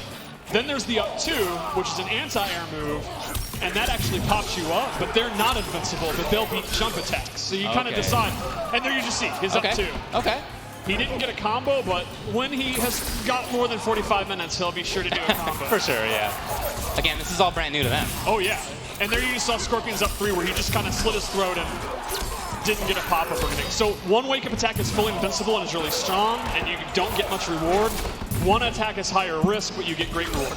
And there was the wake-up roll, which is you tap forward or back and the flip stance button, and you get a fully invincible roll that goes forward or back. The only way to beat the invincible was the throw, and that is really, really strong. It is throwable. Yeah, yes, it's throwable. So you're not going to do any damage. It's not an attack, but you get out of dodge, and it's very, very good. And that's going to take 50% of your defensive stamina. Okay, got it. It's looking pretty rough for Honeybee right here, I'll tell you that. Yeah, he really hasn't been able to get anything going. And Hayate's also playing so fast. And so now we see him kind of slowing it down. Oh, and that crushing blow is going to do big damage. He goes for the overhead.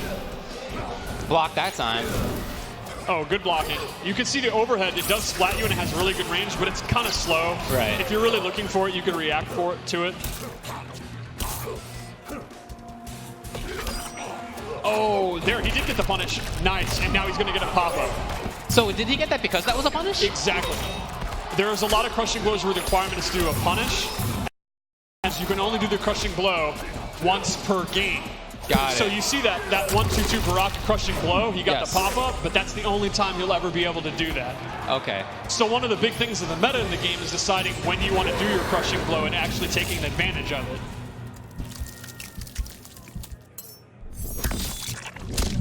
Honeybee looks utterly overwhelmed. Yeah, well, that's basically how it went. So to be clear, each crushing blow can only be done once a game, right? Yes, correct. While the character may have 5, he could do 5 in all one match, but he can only do one particular one time. Got it, okay. All right, well, again, we're still figuring things out. Let's go back up to the stage to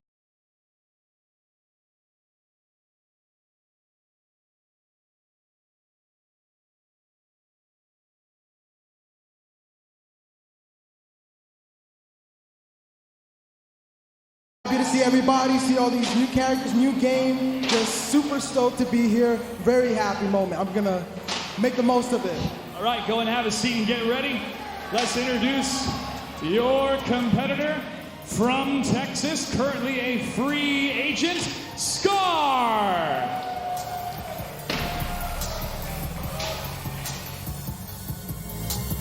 One question, Scar. Sonya or Scarlet? Scarlet. That's what I want to hear. Go ahead and take a seat, folks. We're going to see this fan favorite from Mortal Kombat 9 make a return with one of the best players on the planet. We'll give these players a second to double check their button checks, see what they need to do in order to maximize their potential in this game. And remember, they've only had a couple hours playing this game, but it shows how long they have spent playing previous NetherRealm titles to pick up the intricate differences we see in the gameplay compared to Mortal Kombat X. We'll give them a couple more minutes here as they flip through the menu and set themselves up for success. Gur, you ready? Gur is ready. Scar, are you ready? Let's do it. Gentlemen, match number 2 about to begin. This one's exciting for me. Well, I'm really looking forward to Scarlet. I mean, she's back, but she's very different. She might as well be a brand new character. I am all in on MK11 Scarlet. I think she looks amazing and plays that's what I'm amazing. talking about. Enough about Scarlet. Let's talk about this dude right here. So you immediately gravitated toward this character. You should probably tell everyone why, because he's very unique. There's no doubt about it, yeah. So obviously he's the grappler. By the way, some other characters have that too. It's not just him, but Baraka he also does have a command grab. He does have a command grab. So Garrus has a really strong command grab that goes really far. Corner carry is excellent. He has some good buttons, and man, some of his there is the command grab, and you see how long he holds you. It has the unique property where if he's near a wall, he then makes a sand wall and throws you into it. It does a lot more damage when that happens as well. He has little kind of atrocitus sort of semi-zoning, as you saw right there. He also has some crazy stuff in the variations, and I'm not sure which ones he ended up with here, but he's got some real nutty tools, let me tell you. He has a rewind time move. He has a move where he can actually remove time from the clock. He is a very unique, he's like a hybrid character of a weird kind of trap character and then with the command grab. Yes. Yeah, very, very funky design. But these buttons right now out of Scarlet, the range is incredible. Scarlet is the footsie's queen, the mid-range queen, in my opinion. She uses blood to conjure weapons, and they all have excellent range. Oh, hold on here. Multiple projectiles, and there's the fatal blow. So when you're down below a certain percentage of life, you get access to the fatal blow. Yes. And it is a huge amount of damage, as you can see, round-winning damage. It is big damage, and they have armor. And armor's not as prevalent as it has been in previous games. You really kind of have to use your mid-range to just avoid stuff. So the fatal blow is going to be one of the best ways to have armor. It is not tied to your stamina bar at all, right? Which means you don't have to use your resources. In previous games, you'd have to give up all your resources to do an X-ray attack. Now with Fatal Blow, you're free to use it if you have 30%, which just inherently makes them so much more powerful. Sure. Yeah, you'll get it every game, every round. The catch is once it hits, you can't use it again. So one of the meta of the game is going to be decide, do you want to make a comeback in round one, like we just saw? Gur will never have his Fatal Blow again now that he's used it. Oh, in the whole game? In the whole game. Oh, I thought it was rounds. Wow. That is really big. So they are absolute game changers that are extremely strong, but you only get the one cash in. That was his command grab. Same one, it's just at the wall, like Bit was saying, it's a little bit different. And he can hold the button to throw them even further, like carry them even further. Oh, now the Fatal Blow's there for Scar. And that's the crushing blow. That my God, look at the damage. So the way that one works is the last hit's an overhead of the string. If you duck block, you get the crushing blow. He also has a low where he does sand trap. So it's a 50-50. If they think you're going to do the low sand move, they duck. And if they get hit by that overhead, they lose 40% of their life because of the crushing blow. You're telling me his mix-up? His mix-up has a crushing blow in it. But Okay, like this is Fatal Blow, definitely a me he only character. can use that once per game. Right. So that's one of the fun things about crushing blows. Do you want to go for that mix-up now or later? I see, okay.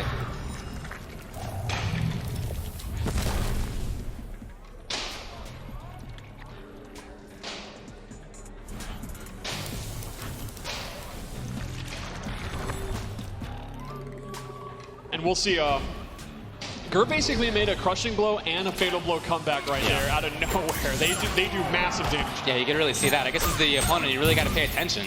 Combos in general in this game are significantly shorter than they've been in the past, and they do less damage. And they kind of, that damage you would get by doing the cinematic moves. Yo, did you see that combo this guy already has? What do we say, 2 hours of gameplay so far?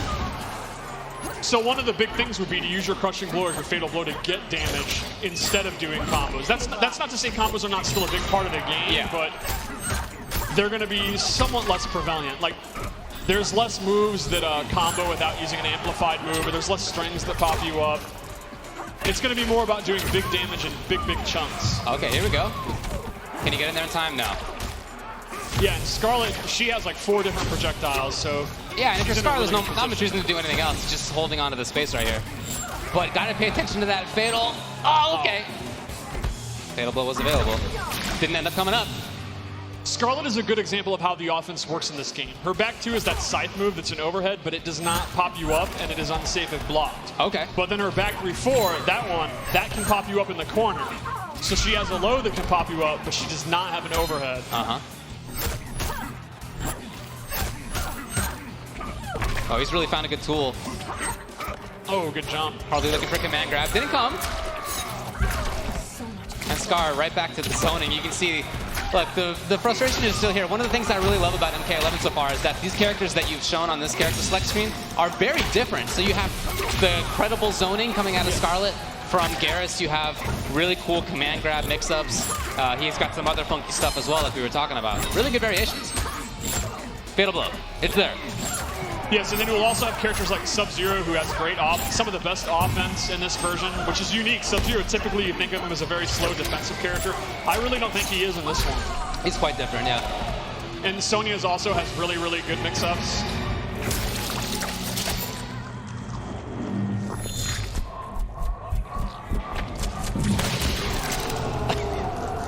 You know, Gur always had a lot of heart as a player.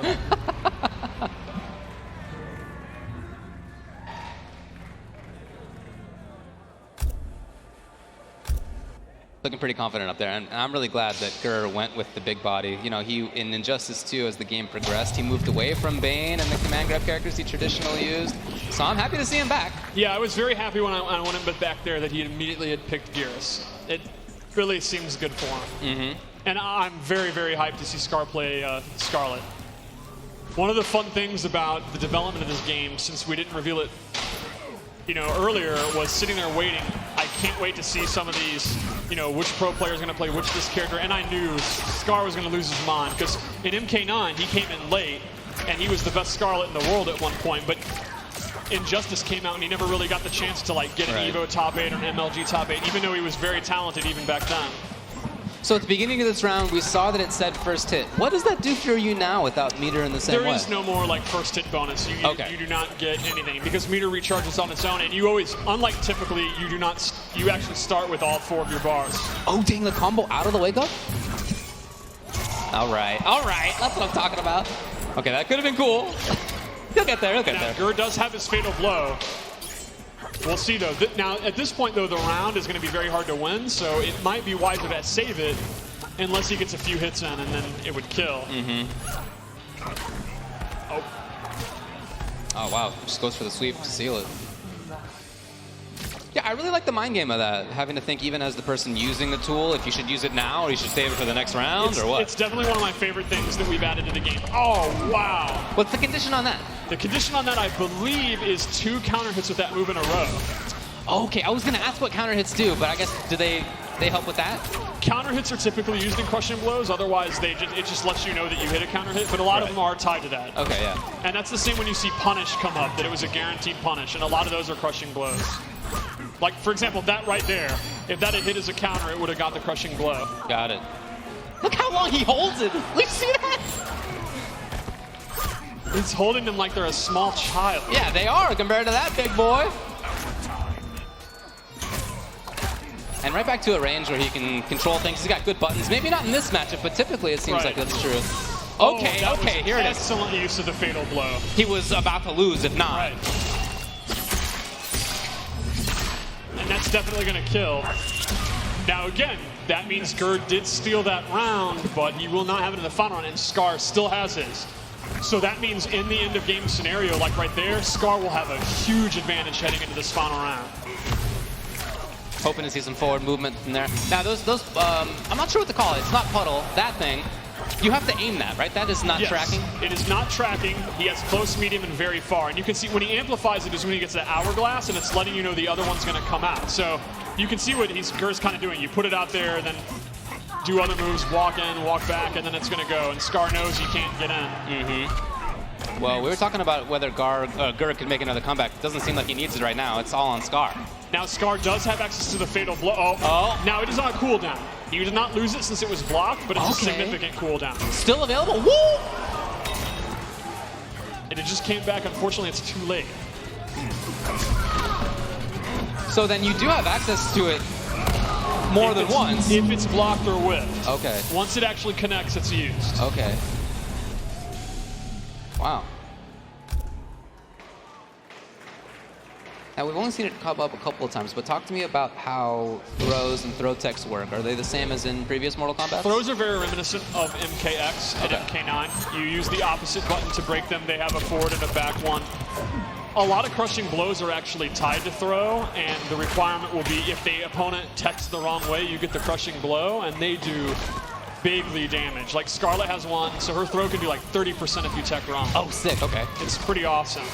So as the defender, almost riskier to try to tech in some situations. Well, that's exactly it. And you could actually, if you think they're going to throw, do an uppercut, because that would trigger the counter-hitting high attack for the uppercut crushing blow. Wow, all right. So it kind of works both ways, actually, of how risky throws can be. Interesting. Oh, he had gone for the interactable. You can still amplify interactables to get armor. It's one of the few ways that has armor in the game. Okay. However, normally an interactable takes 50% of your defense. If you amplify it to get armor, it takes 50% of offense and defense. Armor across the board is significantly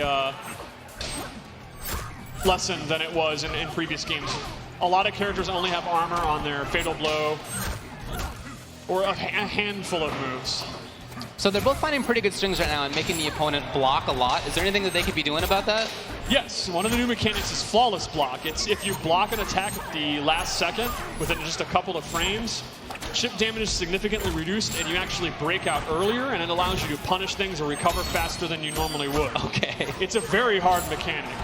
It's meant to be kind of, you really have mastered the timing and you really know your opponent well, but it can save your life. Like, if you're about to die by chip damage, it can save you.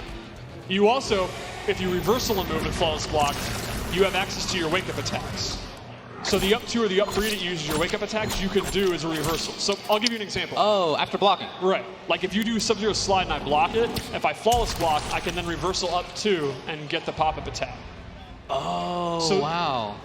Like a great example would be Scorpion's Enhanced Teleport is safe on block. However, if I have the timing, if I've mastered, if I have Sonic Fox-like reflexes, I can flawless block the teleport and I can actually get a punish when normally I cannot. Okay. And this is like basically a dead even match. They're both playing their characters pretty impressive for how little time they've had. Yeah, I feel like they are developing even as we're watching them right now. We're seeing some cooler pressure out of both. Yeah, they're both mixing up their zoning well, and you pointed out earlier, like they understand their block strings up close. Okay, wake there you go. So that was the up 3 one where she doesn't really get significant damage or a knockdown. It's just more of a get off me tool. And is that safe? It depends on the character. Oh, okay, yeah. Sick. Okay. Oh, and there he went for his temporal advantage move, which is interesting because while it combos, he freezes time, he cannot 2-in-1 into it. It also takes one of his stamina bars. It does, right. There are certain moves or cancels that'll take stamina. So it's not like he needs to enhance it, it just does that. It just does that, that's why he can't 2-in-1. God, that was an anti-air, jeez. And the way that move works is the opponent is frozen and doesn't do a reaction. So obviously, typically an uppercut would knock you away.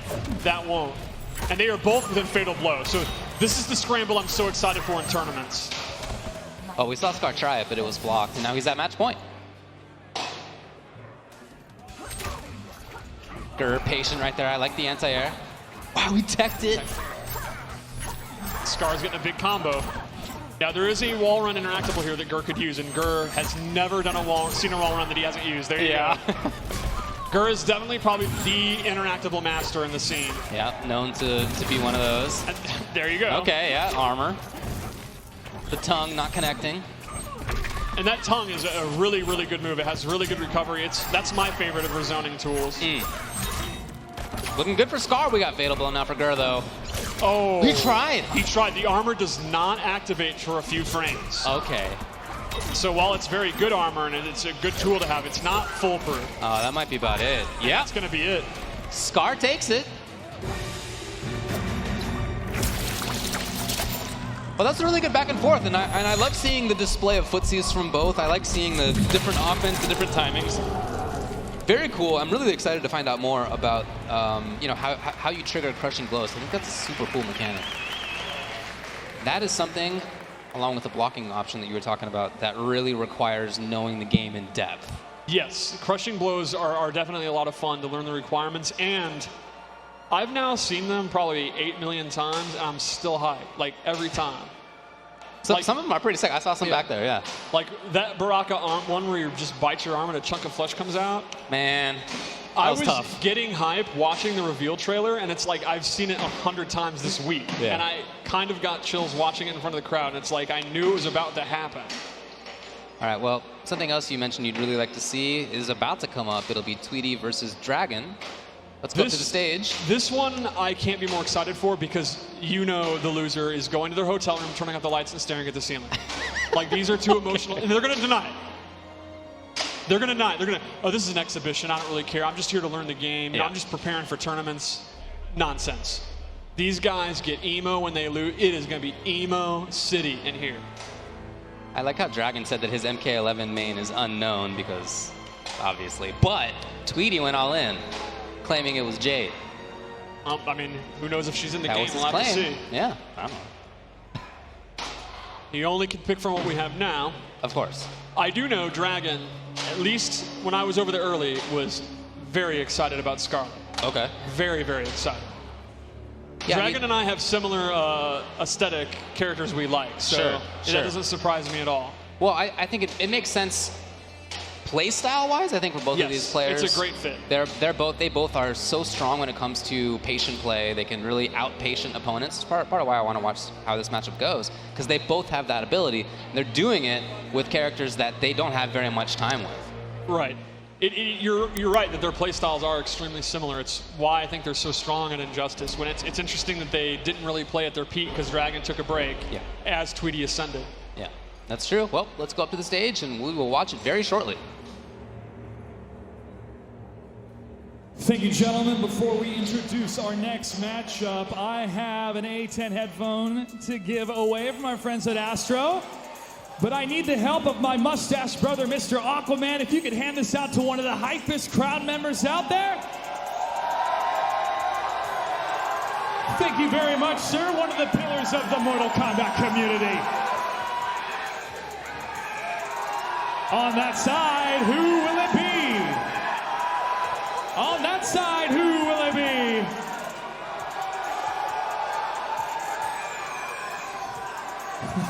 Three, 2, 1, go! All right, folks, we still got 2 more matches for you. Introducing our first player from Indiana, Simplicity Tweedy. Oh, you gotta watch that footsie game, man. We love your gameplay. We love your personality outside of the game. How hyped are you for Mortal Kombat 11? I'm about to mob. What's up? You also got your lucky controller. Go ahead and take a seat. We'll get ready for your opponent to come on out. Ladies and gentlemen, from Delaware, currently a free agent, please welcome Dragon.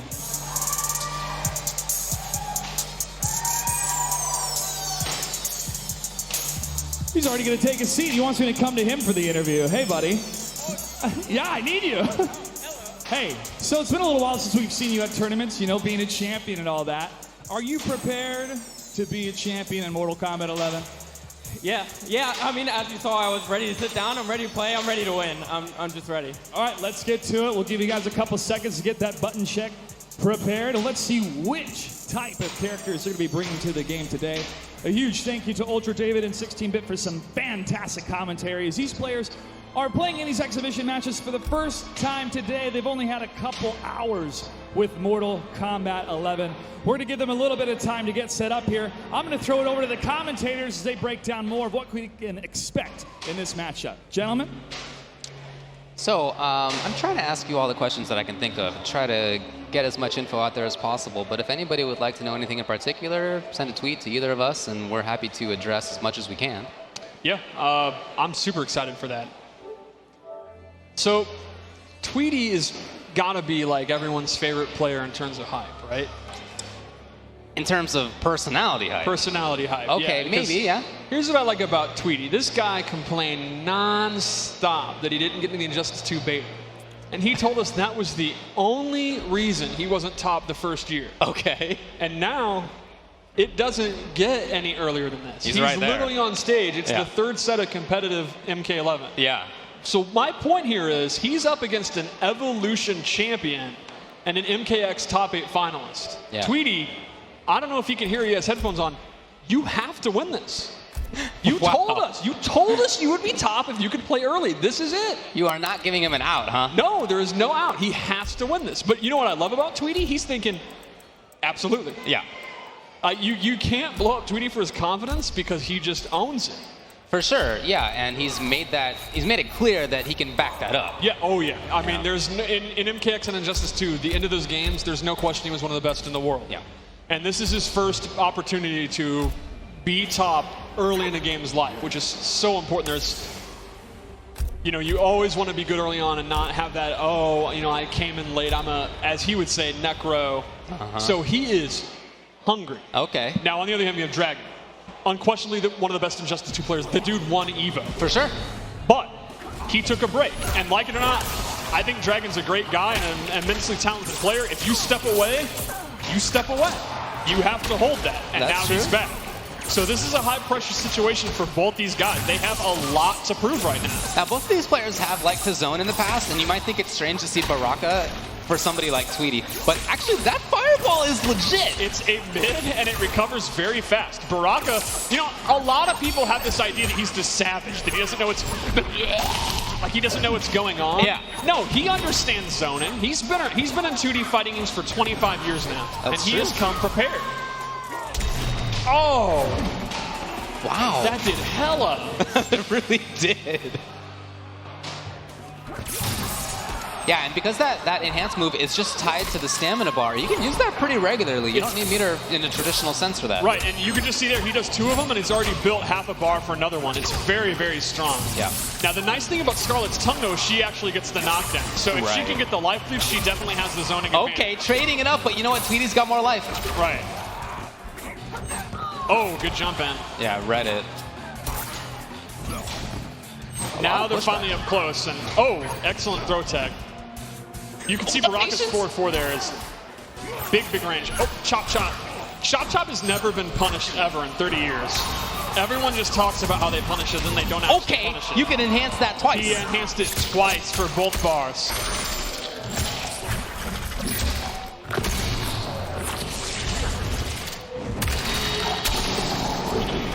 Now, Dragon just used his Fatal Blow, even though he might use this round. So that could be an interesting gamble. Now, is Tweety going to want to use his to close this out, or just try to beat Dragon? If he can. Well, doesn't even need it.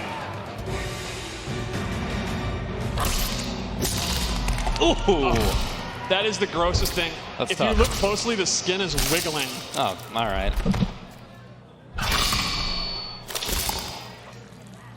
Oh, man.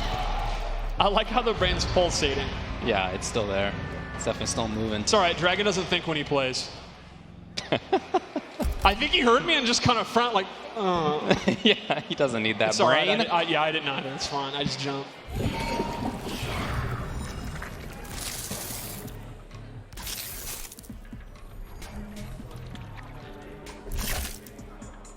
So yeah, those fireballs out of Tweety, that really made a huge difference in the way that that first game went. Yeah, I mean, Tweety had the life lead pretty much the whole time, and Dragon, oh, and that's speaking of life lead. Early, look at that damage. I really like how much Tweety's been using throws, too. Throws are always great in MK games. And now, smart, Tweety immediately just goes for the zoning, and Dragon's going to have a hard time because the life lead. Dragon's smartly just going in now. Overhead on the end of that? Yep. Fatal Blow's already ready, and Tweety, yeah, spending twice. He was ready for it. Down two's there. Tweety. I think this is Tweety basically saying, you need to go back on your break, man. You need to get out of here. Yeah. Is Dragon going to put up with that, or is he going to wake up here? Caught in the corner. Oh, he kept it going? He's kept it going. It never ended. Oh. All right, there we go. Dragon's going to get something going. Oh, no. And now Tweety's going to go back to zoning Baraka. Yeah, expected the jump perfectly. This is somebody who's been playing the Fireball and Anti-Air game for a while. I mean, and with his Starfire was just amazing. Yeah. That was her wheelhouse. A little bit of harassment, big jump boots, and again, this is all Tweety. Dragon's in big trouble. Yeah, you can see Dragon's having a really hard time dealing with that Blade Spark being a mid. Yeah.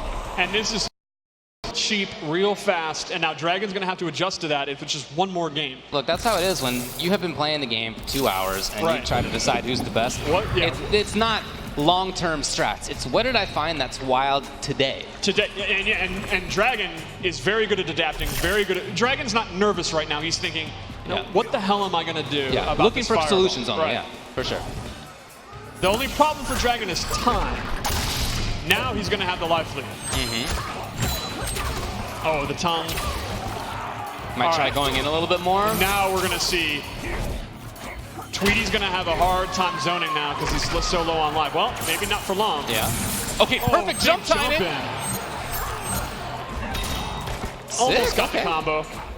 Fatal Blow's ready, though. You see Dragon instantly just blocking a lot. Doesn't want to take a risk on that. Yeah, very, very smart. Trying to get back in, Tweety. Now Chainsaw's in play. chainsaw interactable, you can use it from full screen and you throw it, or up close and it goes into a crushing blow. Yeah, I really like this change from Dragon. There's a lot more pressure from him. Is that an overhead? The tongue? The tongue is not. No, Okay, the tongue is a mid. However, it is very, very good on block. It's a great zoning tool. Awesome hitbox on the spark as it went forward. I really like Tweety going for the throw because Brock is going to kick her full screen, and now with his lead, he can go back to his wheelhouse here. This is where he wants to be. Walking up, maybe looking for a jump. Nothing came. Oh, big punish. Oh, hey, one question I have. Can you combo out of like crouching non-string buttons? Like a down one special canceled into a tongue? Yeah. Yes, that will combo. Okay, okay. Oh my god, he kept it going still. And Tweety's on set point here. He's It's been a blow up. Snack. It's kind of rude of him to litter. This is the Fight Club here. They're getting some space. But, you know, I often think the Dragon wants that space. It's just that in this matchup, it hasn't been working out. Right. Yeah, I think Dragon definitely seemed to have focused on zoning with Scarlet and has been caught off guard by how good Baraka's zoning is. Exactly, yeah. But, okay. Oh, there's the blood ball. Does that give you a combo opportunity? It does not. It's just a lot of hit advantage. Okay. The variation he chose to use, though, he can actually make the blood ball slow or fast by amplifying.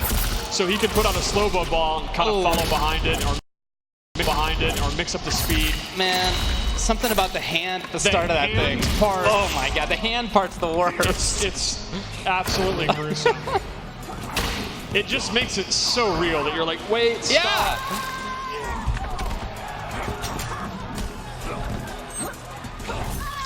Oh, wow, okay, out of the air. Dragon has fatal blow. We'll see if he wants to go for it. Oh, he tried to punish it and got caught up. Is it going to do enough? It's not. But very close. Any anti-air? He waited. Oh, he had it. He had it. Oh, Dragon's panicking. Oh, he got jump was That'll be perfect. it. And Dragon is still alive. Oh, let him barely. see it. Yeah, let him see it. There it is. That could not have been closer for Dragon. And that, we were just talking about adaptation. All he's got to do is 2 more games like this. Yeah, there was definitely more offense. So, like we said, these are 2 of the best in the world, and they're gonna adapt on the fly. Right. They're gonna change. Now we'll have to see. Does Tweety have anything beyond that mid-range and throws? This will be our first competitive get into meta 2, maybe.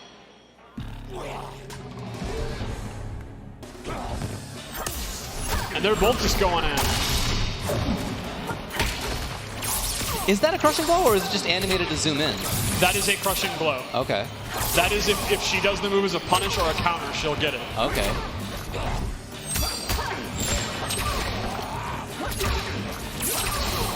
I see, yeah, not an overhead, but just super useful in space control. There's also a very far version, a low, close, medium, and far, so it's great. Okay. It's also great to end block screens. She's pushed back so far. Oh, it hits? That is actually an overhead. Oh, it is? Wow. Yeah. Ah, it's still in there. Oh, my God. Her hand is still attached. I absolutely love the flag part. My favorite thing about the flag, if you can listen, is there's a war drum or a war horn every time he puts it down. Yeah. I like to imagine he has a Tarkatan like war band, got like a hype man right in the foreground. That's like Mad Max Fury Road. That dude that's just playing guitar, like that's his job. Baraka has one of those guys.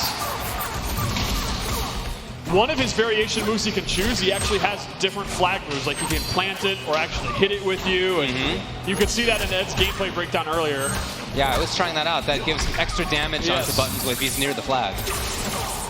You can really radically change your character with the variation system. There are all kind of wacky moves. Like, oh, you mentioned it earlier, but Baraka also has a command grab variation. Yes, Baraka has a mid-screen command grab where he actually jumps and leaps at you. If you can choose to equip that if you want. Scarlet has several different debuff and buff moves. She can make it rain blood from the sky, and if she's standing in it, she gets a damage boost. There's all kind of variation moves you can choose from. There you go. Oh, come on, man. Okay. And Tweety's going to take it. It was a pretty close set towards the end. It was, and like we were talking about, we did start to see some adaptation, but it just wasn't enough.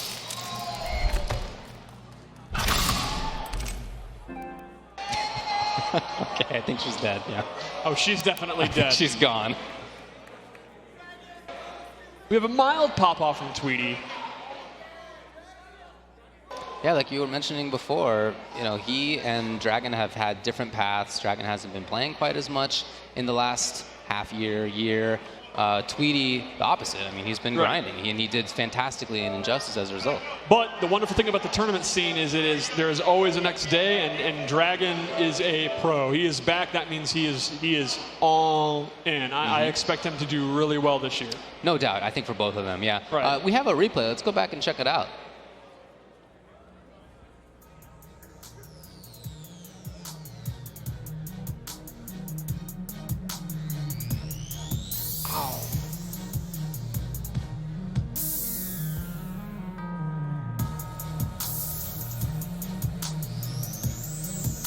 Yeah, you're right. Her face was wriggling. I saw it. Yeah, it's very, very gross. Every time I see it, it's kind of gross. Yeah.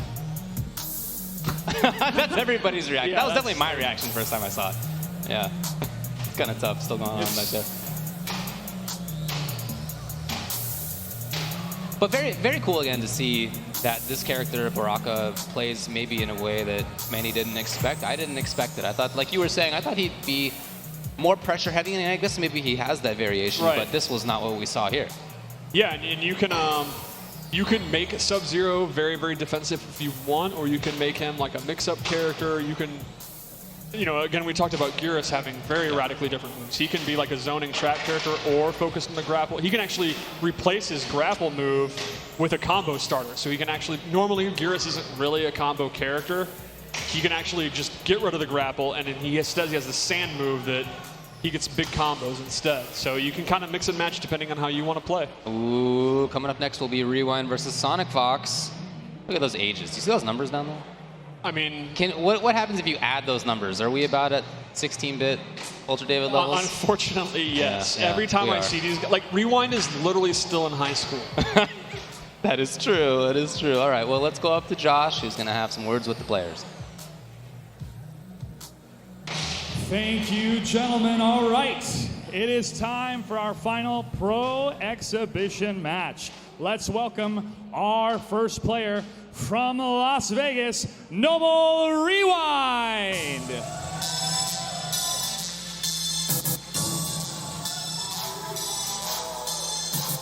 Rewind, we've seen your career explode these last few years with NetherRealm Games. Are you prepared to continue going up and up and up in Mortal Kombat 11? I expect myself to rise to the top. Number one. Number one, take a seat. Let's get ready to bring out your opponent. Ladies and gentlemen, from New York, the current reigning champion of NetherRealm titles, Echo Fox, Sonic Fox!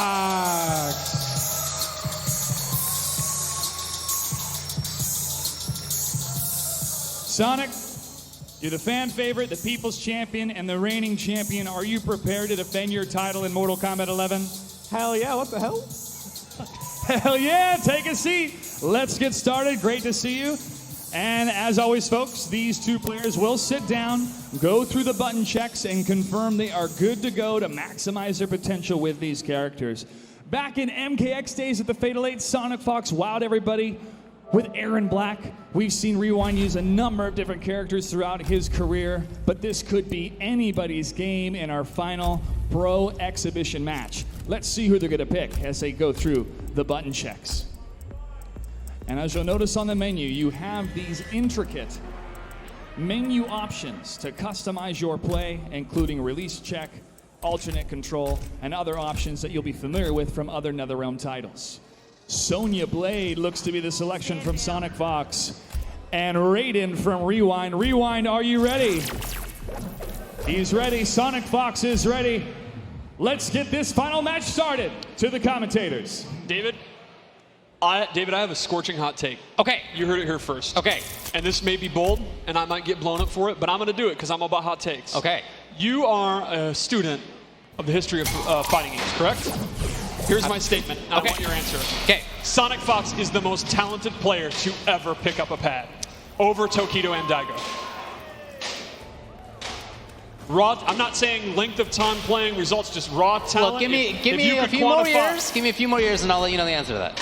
But right now, yeah, he's on the very, very short list of all time. Absolutely already on that list. That said, if there is anyone that can beat this guy in another Elm game, it is his close friend Rewind. Yeah, they play a lot, for sure. These guys play constantly. Yeah. They were the grand finals of the Injustice 2 Pro Series grand finals. Now, Rewind playing Raiden is actually no surprise. That's who he played in MKX, and he wasn't as well known. He really blew up in Injustice 2, but MKX has had a resurgence. He's been bodying people with Displacer Raiden. Yeah, and this character seems a little bit different. It seems maybe a little bit more like Zoning and Footsie's character. I would definitely describe him as a Zoning or like Footsie character for sure. Yo, this man is already pressing buttons between strings. For real, he just did that. And this actually might kill. Really? Oh, okay. Very, very close. Now, Rewind is nutty enough to go for his crushing blow. Oh, wow! And there you see. That was fast. Now, that lightning move, he has a close, medium, and far version of that. Okay. He also has excellent range with his normals. Yeah, even from this range, he can attack. Yeah, he uses his staff in a lot of normals, and his punches and kicks have really good. His back one, too. Oh. Wow. Was that maybe a wrong throw tech? Is that why there was a crushing blow? Okay. That makes sense. Okay, got it correctly that time. Now, Sonya is a good pick for Sonic Fox. She, unlike a lot of characters, she doesn't use a weapon, so her range is some of the shortest in this version of the game, but she makes up for it with really, really good mix-ups. She has like a very long move list, and she has a lot of overhead and low mix-ups. They're all unsafe, but she makes you guess constantly. Like, her back 1-2 there, the second hits an overhead, and then she has a low to complement it, so she's very much a high-risk, high-reward mix-up character, and Sonic's so good at predicting how you're going to block and mixing you up. It's a great character for him. That definitely makes sense to me. Unfortunately for Sonic, he's having a lot of trouble actually getting going because Raiden is so good in the mid-range.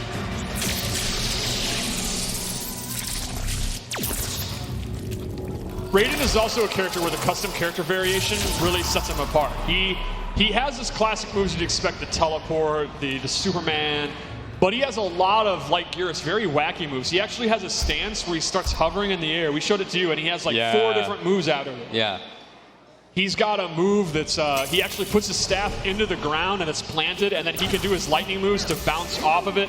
A lot of kind of trap or setup moves if he chooses to use those. Now, at the end of the last round when he was going for the chip out kill, was there anything that Sonic could have done? Is there like a push block, or is there anything in that sense? There's the flawless block where chip is dramatically reduced and you get a reversal. So that's kind of how you would want to push block in this game. And so it's very high skill survivability. If you block one hit of a string and the next hit of the string, do you have to continue to input the... You do not. You can hold block and you'll still get the reduced chip thing. So if you're good enough to get it going, you know, you can survive stuff you'd normally be killed by. What if you block the first hit of a string regularly? Can you then do the special timing block for the second hit of it? It depends on how big the gap is in the string. Okay. I can't remember off the top of my head what the frame, you know. Okay, The nerds can look into that minutia later. And, for sure. But yeah, there will be scenarios where there's enough of a gap and you can flawless block the second hit and then punish it. But not on a tight string. Right.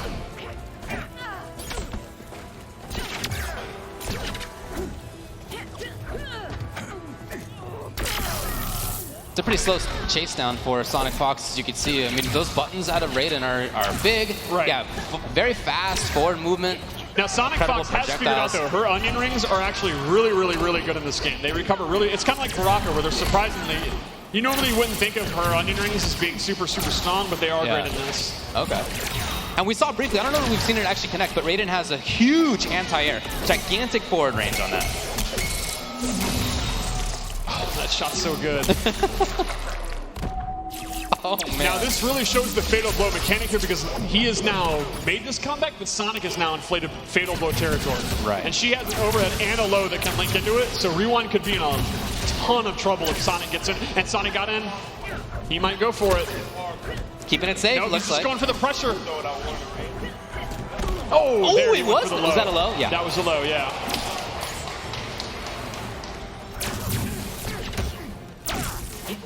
Yeah, Sonic's doing a really good job just kind of getting the mid-range, then blocking. Oh, big jump in. Okay, let's see what he got. Let's see how Rewind tries to get out of the corner. Dang, look at the damage already. The short hop. It's so impressive that these guys, I mean, these guys are Evo champions. They are already using a mechanic like that. Did you make Kombat out of the rings? Yeah, but Rewind can't afford that right now. He's too low on life. And Rewind's just one, basically throw or low, even in chip damage was up territory. punish, even okay. Okay, there he goes. Calling in air support. Oh.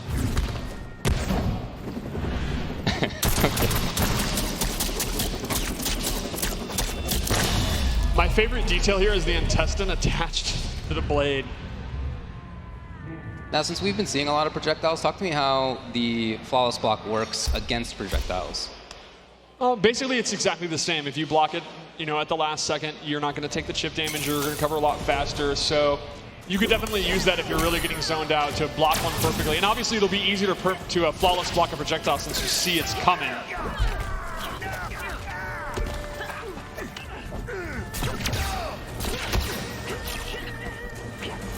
Going back to the zoning game, again, we've seen a lot of this coming out of Raiden. And, I just saw you asked for questions on Twitter, and someone asked, are there brutalities? Yeah. Maybe? Okay. I don't know. That's something I would ask players here. I don't know. Okay. Well, I don't know the answer to that. They were definitely a cool feature in MKX. I hope they're back. Okay. Okay.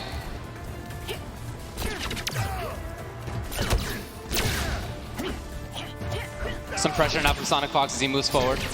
Yeah, and Sonic Fox is definitely adjusted here after that first game. Oh, that mace is in play, though. Let's see the interactable mace. And remember, you can amplify an interactable to get armor. It's one of the few ways you can get armor in this game, so it's pretty useful. Okay. Oh, that crushing blow is probably killed. What was that? I believe that one is if you block the first, try to flawless block the second, and you fail. I believe. Wow, okay. That gets pretty involved, Don't mortgage your house on that, but I think that's what it is. Yeah. And that did like a ton of damage. But that's a super sick condition. So you have an incentive to not try, I guess. Very cool. If you're not exact with your timing. Oh, good anti-air with the uppercut. Uppercuts are like really good in this game. Yeah, it seems like a lot of characters have great hitboxes on it. That was the beginning of Superman right there, which you can cancel, actually. Yes, you can actually delay the Superman. He kind of levitates, or you can cancel it. Now, you can't cancel it forever because it takes some of your stamina, but it's a pretty good fake out. For sure, yeah. Now, Rewind looking all right. Sonic can steal this with Fatal Blow if he wants. Oh, nope. That was an anti-air? That anti-airs? Oh, that move just shuts you down. Like, you're not moving. You can't jump through. So I thought that the hitbox was at the bottom of the screen, but it's the actual lightning? Now, Raiden, it's not tracking. Raiden has to know close, medium, or far, but yeah, that's definitely a do not move, sir. Wow. And Sonic is really making hay with those rings. Oh, great tech. These guys are already teching each other's throws and playing patient in the mid-range. Yeah, I really like watching Sonic just sort of move forward inexorably. It's not super fast each time, but you can see him consistently doing it. What are these two friends going to do when they're not playing this game every day until April? Like, this flight is going to be such an emo flight for them because you know they're going to be hyped to play all day long. Ready for the tech and had the right angle on it. Oh, there you saw the amplified spear with the armor. Oh, that's a good damage. All he needs is chip.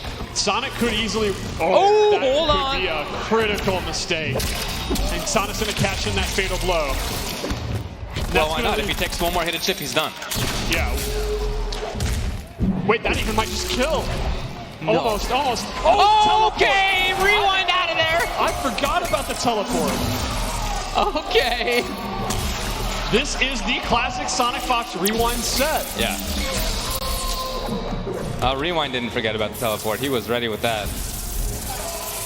And that's one of those situations where I guess you just don't have many other options, right?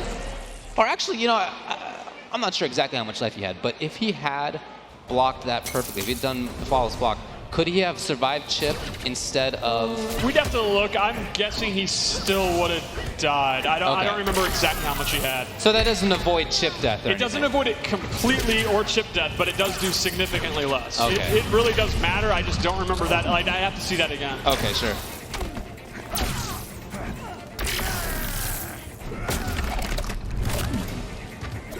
Wow, they're both at even life. Very good use of Raiden's teleport, which I absolutely love the animation. The way he turns around into it is super cool.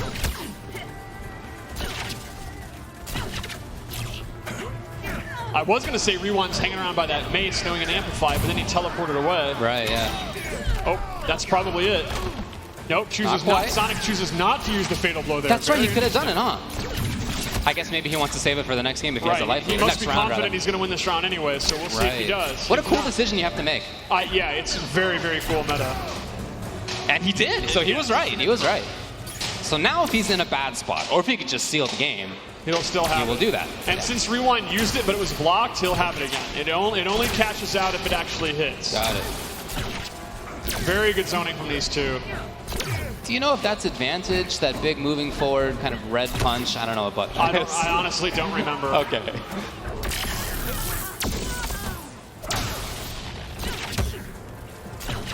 Again, that slow. Oh, that's the anti-air I was talking about. Oh my God, the range on it is absurd. The lightning bolt is the hitbox, so yeah, you can even hit jump back. So Raiden is so good on the ground, and he can really mess you up for trying to jump. He seems really strong. Yeah, I think Raiden. I think this is the strongest iteration in many games, in my opinion. He's great. Cool.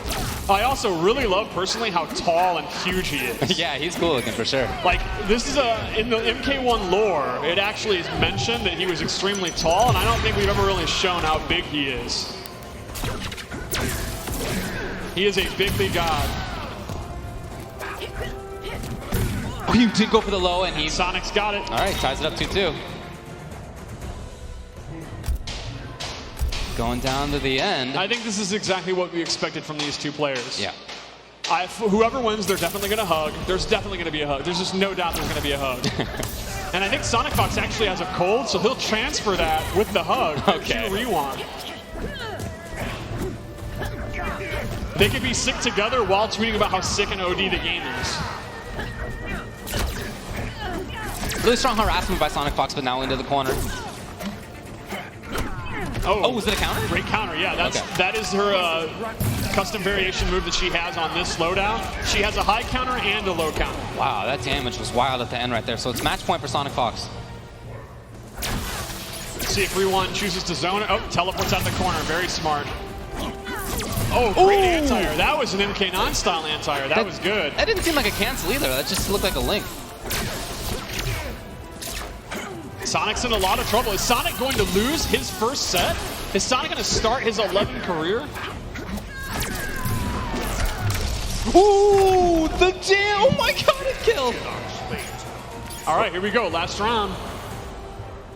We'll see if Sonic can clutch this out with a K. Yeah, there he goes. The confirm from Rewind. He's got the corner.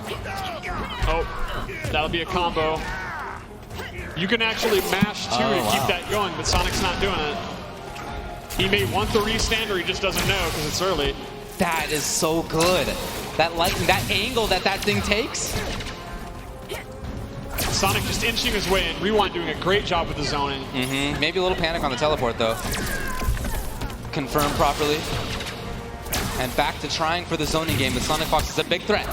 Oh, wow, that was a precarious jump. All right, we're going to end it with some brawling here. Fatal Bowl's there. That was just enough life to get it, too. Great situation right now in terms of that resource for Rewind. That was a very risky break. Yeah, he was certain, though. You know Rewind wants to hit that trigger because it will kill at this point, probably. He might not. But, he might not get the opportunity. There still is the breakout. I don't know that we've even talked about that. No, it doesn't come up. Didn't come out in time. It was just a few frames away from beat. Sonic Fox literally probably 3 frames or so from losing this exhibition. Well, that was a great set. That's exactly what you want from these two guys. That was super close. Here's a hot take for you. We're going to see this in many grand finals to come. Well, let's go back up to Josh, who has a word with Sonic Fox. Well, that was one hell of a series, but we have a request from chat. They want to see one more match. Ladies and gentlemen, let's hear it one more time for Tweety. This will be our final pro exhibition. Tweety will be facing off against Sonic Fox. Any words before we start? I'm going to try to mob, but that mix looks kind of good, bro. It's a good mix. Go and take a seat. We'll get you down to the button checks. That was quite a series against Rewind, but Sonic Fox, you're going to try to hold the title once again up here. Are you folks having a good time? We saw a lot of great gameplay. We saw a lot of great surprises. This is going to be the final piece of our live broadcast. We thank everybody for tuning in. We still got a little bit more left to go as we showcase Mortal Kombat 11. Tweety is going to get his lucky controller connected and jump into the button checks. Sonic Fox is going to check the mix up and get ready himself. Let's see, he's going to choose the same character and what Tweety is going to bring to the mix. Here we go, back into the menus.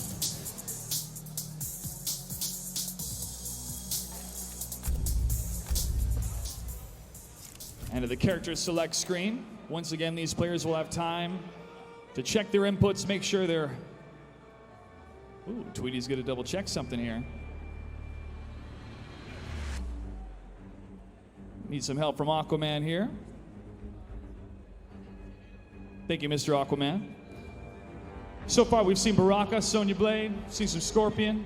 I don't think we've seen any Sub-Zero yet. We've seen Raiden, we've seen some Scarlet, we've seen some Garrus. I'd love to hear from you online, social media, which characters you're most excited to see so far in Mortal Kombat 11.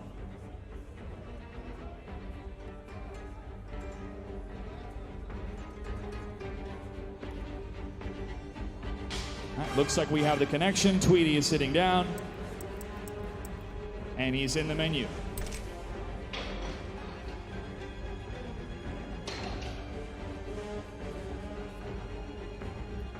Double checking the connection one more time.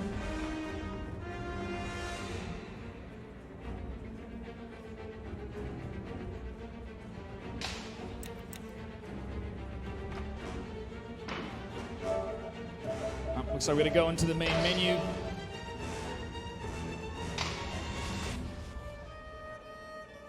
All right, we're gonna give Tweety a couple more moments here to get his controller set up. Sonic Fox, I'm gonna ask you real quick, how close was that rewind matchup for you? Oh, that was pretty close. If you didn't notice, he tried to fatal blow me, and if I got hit by that, I would have died. So I don't think fatal blows are armored, but I think they're quick. So what I did was check him, just in case he tried to fatal blow me, I killed him. I was like, yes. And while I have you here, what are your thoughts on the fatal blows compared to the X-ray system that we saw in previous Mortal Kombat games? They're definitely a lot more useful now. Like, it made me not want to use X-rays in the last game because like almost most of them were useless and it was more important. Like now that system exists, it's like that's a big chunk of damage. And do you think there's going to be a lot of strategy for players going in where they want to use the fatal blow in the first round or save it for the second round and trying to find out when is the best way to use it? I think the best way to use the fatal blow is if it's going to secure you the game, especially if you're making a full life comeback. Well, Sonic, thanks for your thoughts. We're going to give Tweety a couple more moments here. Let me kick it over to the commentators. We get this final matchup underway. Now, Josh said that we haven't seen Sub-Zero yet. Yes. I saw a little bit of Sub-Zero in the back, but talk to me about how he is. Is he much different? Yeah, he almost is a weapons fighter in this game. He uses ice swords and ice axes in a ton of his normal attacks. He has great range, good mix-ups. He has a low that can combo, an overhead that can combo. The overhead is unsafe, but still very, very good. I heard that he doesn't have a move that he often has had in the past that has figured quite prominently in his game plan. Ice clone's gone. There's no ice clone. There is no ice clone. Somewhere on the East Coast, yeah, there is a certain player who has just died. It's frustrating. He actually does have a new move, though, that functions kind of similarly that you can check out. The people here will check out. He has an ice orb move that's very, very cool looking. Right. It seems to have a similar idea. Maybe not the same function because you can attack under it, and you can jump over a little bit more easily. And that's one of his custom variation moves. So if you want to make a defensive, heavily playstyle one, you can. Other than that move, I think he has a lot of. He actually has a lot of zoning moves in this. He has multiple different projectiles he can use. He's very, very different. And I think he's very cool. I've always liked Sub-Zero, and I love playing him in this game. I feel like I've barely been interested in him, but I really like some of the changes in him. More of a projectile character. It's cool. So Tweety, of course, going back to the Baraka. It makes a lot of sense. He did really, really well. Uh-huh. Now this is a... Oh, that was because... Was she going for a throw? She was going for either a jab or a throw. Okay, right. So that because that was an uppercut to beat a high attack. Yep, you get the crushing blow. And usually with an uppercut, you just get a knockdown. Off the crushing blow, you get a full combo. So, you know, I said earlier that combos aren't as extensive as they used to be. Using that crushing blow, you're actually going to get like 40, even up to 50% if you use the crushing blow. Wow, okay. But once per game, so you got to really make it count. tried to get the second one. I think maybe if he hadn't enhanced that, he might have been able to recover in time, but took the risk. Sonic going for the restand. And so far, we haven't seen a lot of zoning. They're just going ham. They're just going in. Yeah, even Tweety hasn't really been zoning. He hasn't had that many chances. We'll see This if that corner of comes the up. stage actually has 2 different interactables. Oh, wake up forward roll. How about that? Okay, so as an escape, not just a defensive sort of moving backwards tool, but to get out of the corner. Get out of the corner, right. Yeah, I think the wake up roll is very, very strong. And as you were saying before, that's invincible to hits, but can be grabbed. It can be grabbed, yes. And that includes command grabs. Like Baraka's command grab actually beats it, and that is the crushing blow requirement. Okay. Yeah, these guys are like on each other like glue, like they're the opposite of zoning. Right. Okay, yeah, there's the wake up. Getting a little juggle out of it. Fatal blow's ready. Sonic Fox mentioned he thought that. Okay! That's it. Wow. As an anti-air juggle from across the screen, all that damage. That is crazy. So much. Did Sonic mention that crushing, or sorry, Fatal Blow doesn't have armor? That's what he said. Correct. It's that the armor doesn't start up immediately. Okay. You have to wait a little bit. But he is right that they're very, very fast. The N2 attacks that lead to a Fatal Blow are very, very strong. You can see it looks like Tweety's trying to find some ways to back up, get back, start the zoning again. Right. It's been hard for him. Oh, good preemptive jump attack. That's Injustice fundamentals right there. And I love that Baraka has the classic MK2 drop kick. Yeah. That's exactly that Randy Orton, Bob Holly drop kick. But jump attacks do work a little bit differently. For example, neutral jump punches don't launch in the way that they've done in the last couple of games. Yes, they now are the same. Scorpion actually has a variation move he can equip that gives him the old school, like volleyball bounce thing if he wants. Oh, it didn't kill. Yeah, Oh, Sonic knew it. Sonic knew it. Very good blocks from Sonic.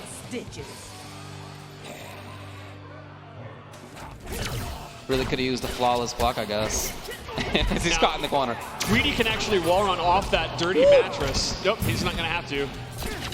I like it rolls away. And this is relentless right now. Sonic Fox is making everything happen.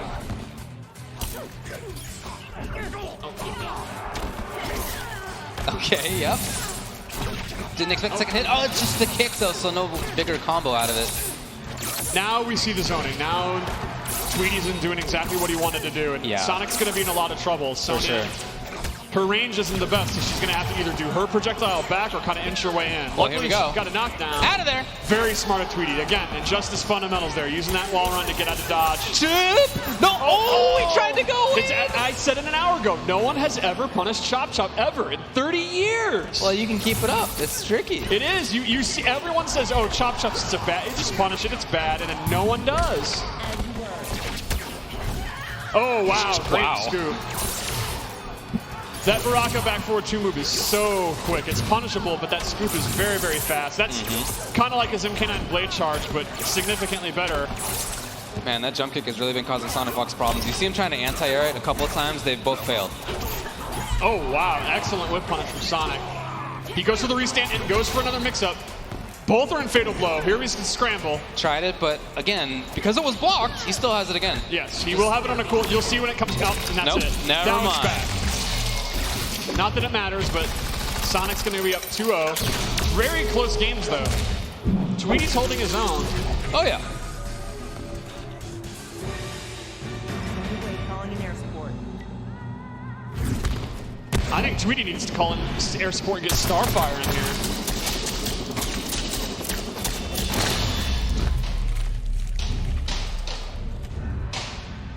Yeah, even though that projectile's a mid, the way that Sonic Fox moves through it is so practiced, seemingly. You know, it's like he's already had experience there. What's scaring me right now is Sonic doesn't have his paws and he's still OD. Like, this isn't even his full form. He literally doesn't have his hands, and he's still beating people.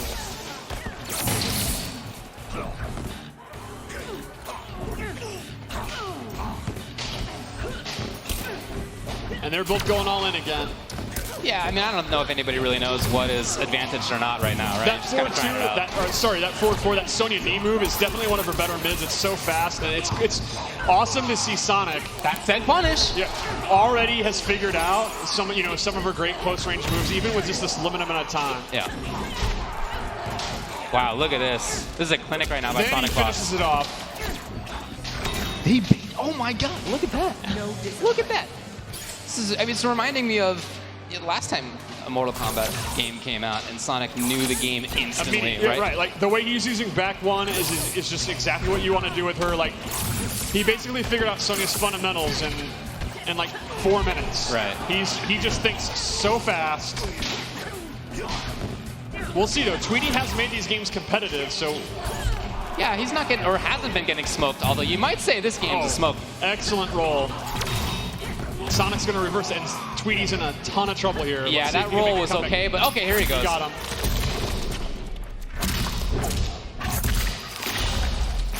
Now, Sonic might be in Fatal Blow territory himself right now, or it's going to be very close. Very close. Not quite, but still, if he finds the right hit, it's over. And he did, and Sonic Fox ends up taking it in a sweet 3-0. I think Sonic just let Tweety know, look, bud, this is MK, and when it comes to Mortal Kombat, I am the champ. I gotta tell you, I really enjoyed seeing the different styles that we saw among the characters. We saw that it was a slow, kind of patient offense, mix-ups up close from Sonya. We saw very strong zoning out of a couple of the characters. Scarlet, Baraka. That's right. We saw some cool command grab mix-ups as well as some time freezing stuff out of Garrus. I'm really liking what the variety is shaping up to be. There's only a few characters in there, but they're all quite different. And then with the custom character thing, you can actually, again, like Garrus, you can make him not a grappler and make him a combo zoning character. Or Scorpion actually has some debuffs and buffs, and Scorpion has a stance, a really cool, he sheaths the sword like a samurai, and then he has multiple moves out of it. So, and that leads to like 50-50s and stuff. There's all kind of stuff that we haven't even seen yet, because they were just using the default variation 1 here. Yeah. Everyone on the show floor, make sure you check out the streams that our content creators are doing and look at the tweets and all that, because there's all kind of content in the game with the custom variation thing that we didn't even showcase. That's true, and these variations that they were showing were kind of the more digestible variations, right? The weird stuff was not necessarily what we saw on screen, even though, again, there was a really good variety there. The weirder stuff is remaining to be seen. Just because they didn't have a lot of time, we kind of had them use that default one, and it's like a lot of the bread and butter kind of moves. Like, for example, you can actually have a loadout where Sub-Zero doesn't have slide. He can have a bunch of. He actually has this really cool move where he shoots a bunch of ice darts, and it's like. I did see that. He has a big mid projectile where he waves his arms and shoots a giant full screen projectile. So you can use a zoning Sub-Zero. So if you are an old, washed up old guy and you have slow reactions and no footsies, you can make a zoning Sub-Zero. Okay. I'm talking about me. I'm not talking about anyone else. I see. Yeah. And in that one, you don't have the ice, not clone, ice ball. I don't know what it's called. Or you can make a pure offensive Sub-Zero if you want. It's pretty much up to you. Yeah, I mean, and I had a chance to experiment with things a little bit, and I got to say, I really like how different each of the characters can feel. They can feel very, very, very different. Yeah. I spent most of my time with Garrus, and even that character, you better believe it, I did not give up the command grab. All right, I was playing the command grab. But even with that, the other options he has, taking 30 seconds off the clock. That's one of the trolliest things I've ever seen. Adding 30 seconds to the clock. Rewinding himself back 4 seconds, including to how much life he had 4 seconds ago. Yes, we saw a hint of that in his gameplay reveal trailer, so I can't wait to see the impressions coming out of the show of the people that use the rewind move, because it's pretty ingenious. Very cheap. It's super cheap. Imagine being a grappler where you can whiff your command grab, and as you're getting punished, go, nah, I'm good, and rewind time. To be clear, are you saying that you can use it during hit stun? It's pretty cheap. Very, very cheap. I love it. All right, well, I've had a really good time watching the players up here. I mean, already figuring so many things out so quickly. And, this is just our preview. And what's awesome is all those guys they're as soon as Honeybee lost that first set, he was in the back playing more. You know it. Definitely, absolutely right. All right, hey, thanks a lot. Appreciate it. That was very cool. Let's go back up to Josh, who's going to have a few more words to say. Thank you, gentlemen. All right, well, that's going to do it for today's show. Before we wrap, we do want to show everybody at home what it's like to be here at the show floor. A big thank you to all of our players, our commentators, and our crew. A thank you to everyone who tuned in. You are the heart and soul of this community, and we love you dearly. And of course, thank you to NetherRealm for giving us a taste of Mortal Kombat 11 early here at MK Day 2019. For those of you watching at home, don't forget to pre-order your copy today. More information can be found at mortalkombat.com. I'm Joshua Gray. Good night and good game.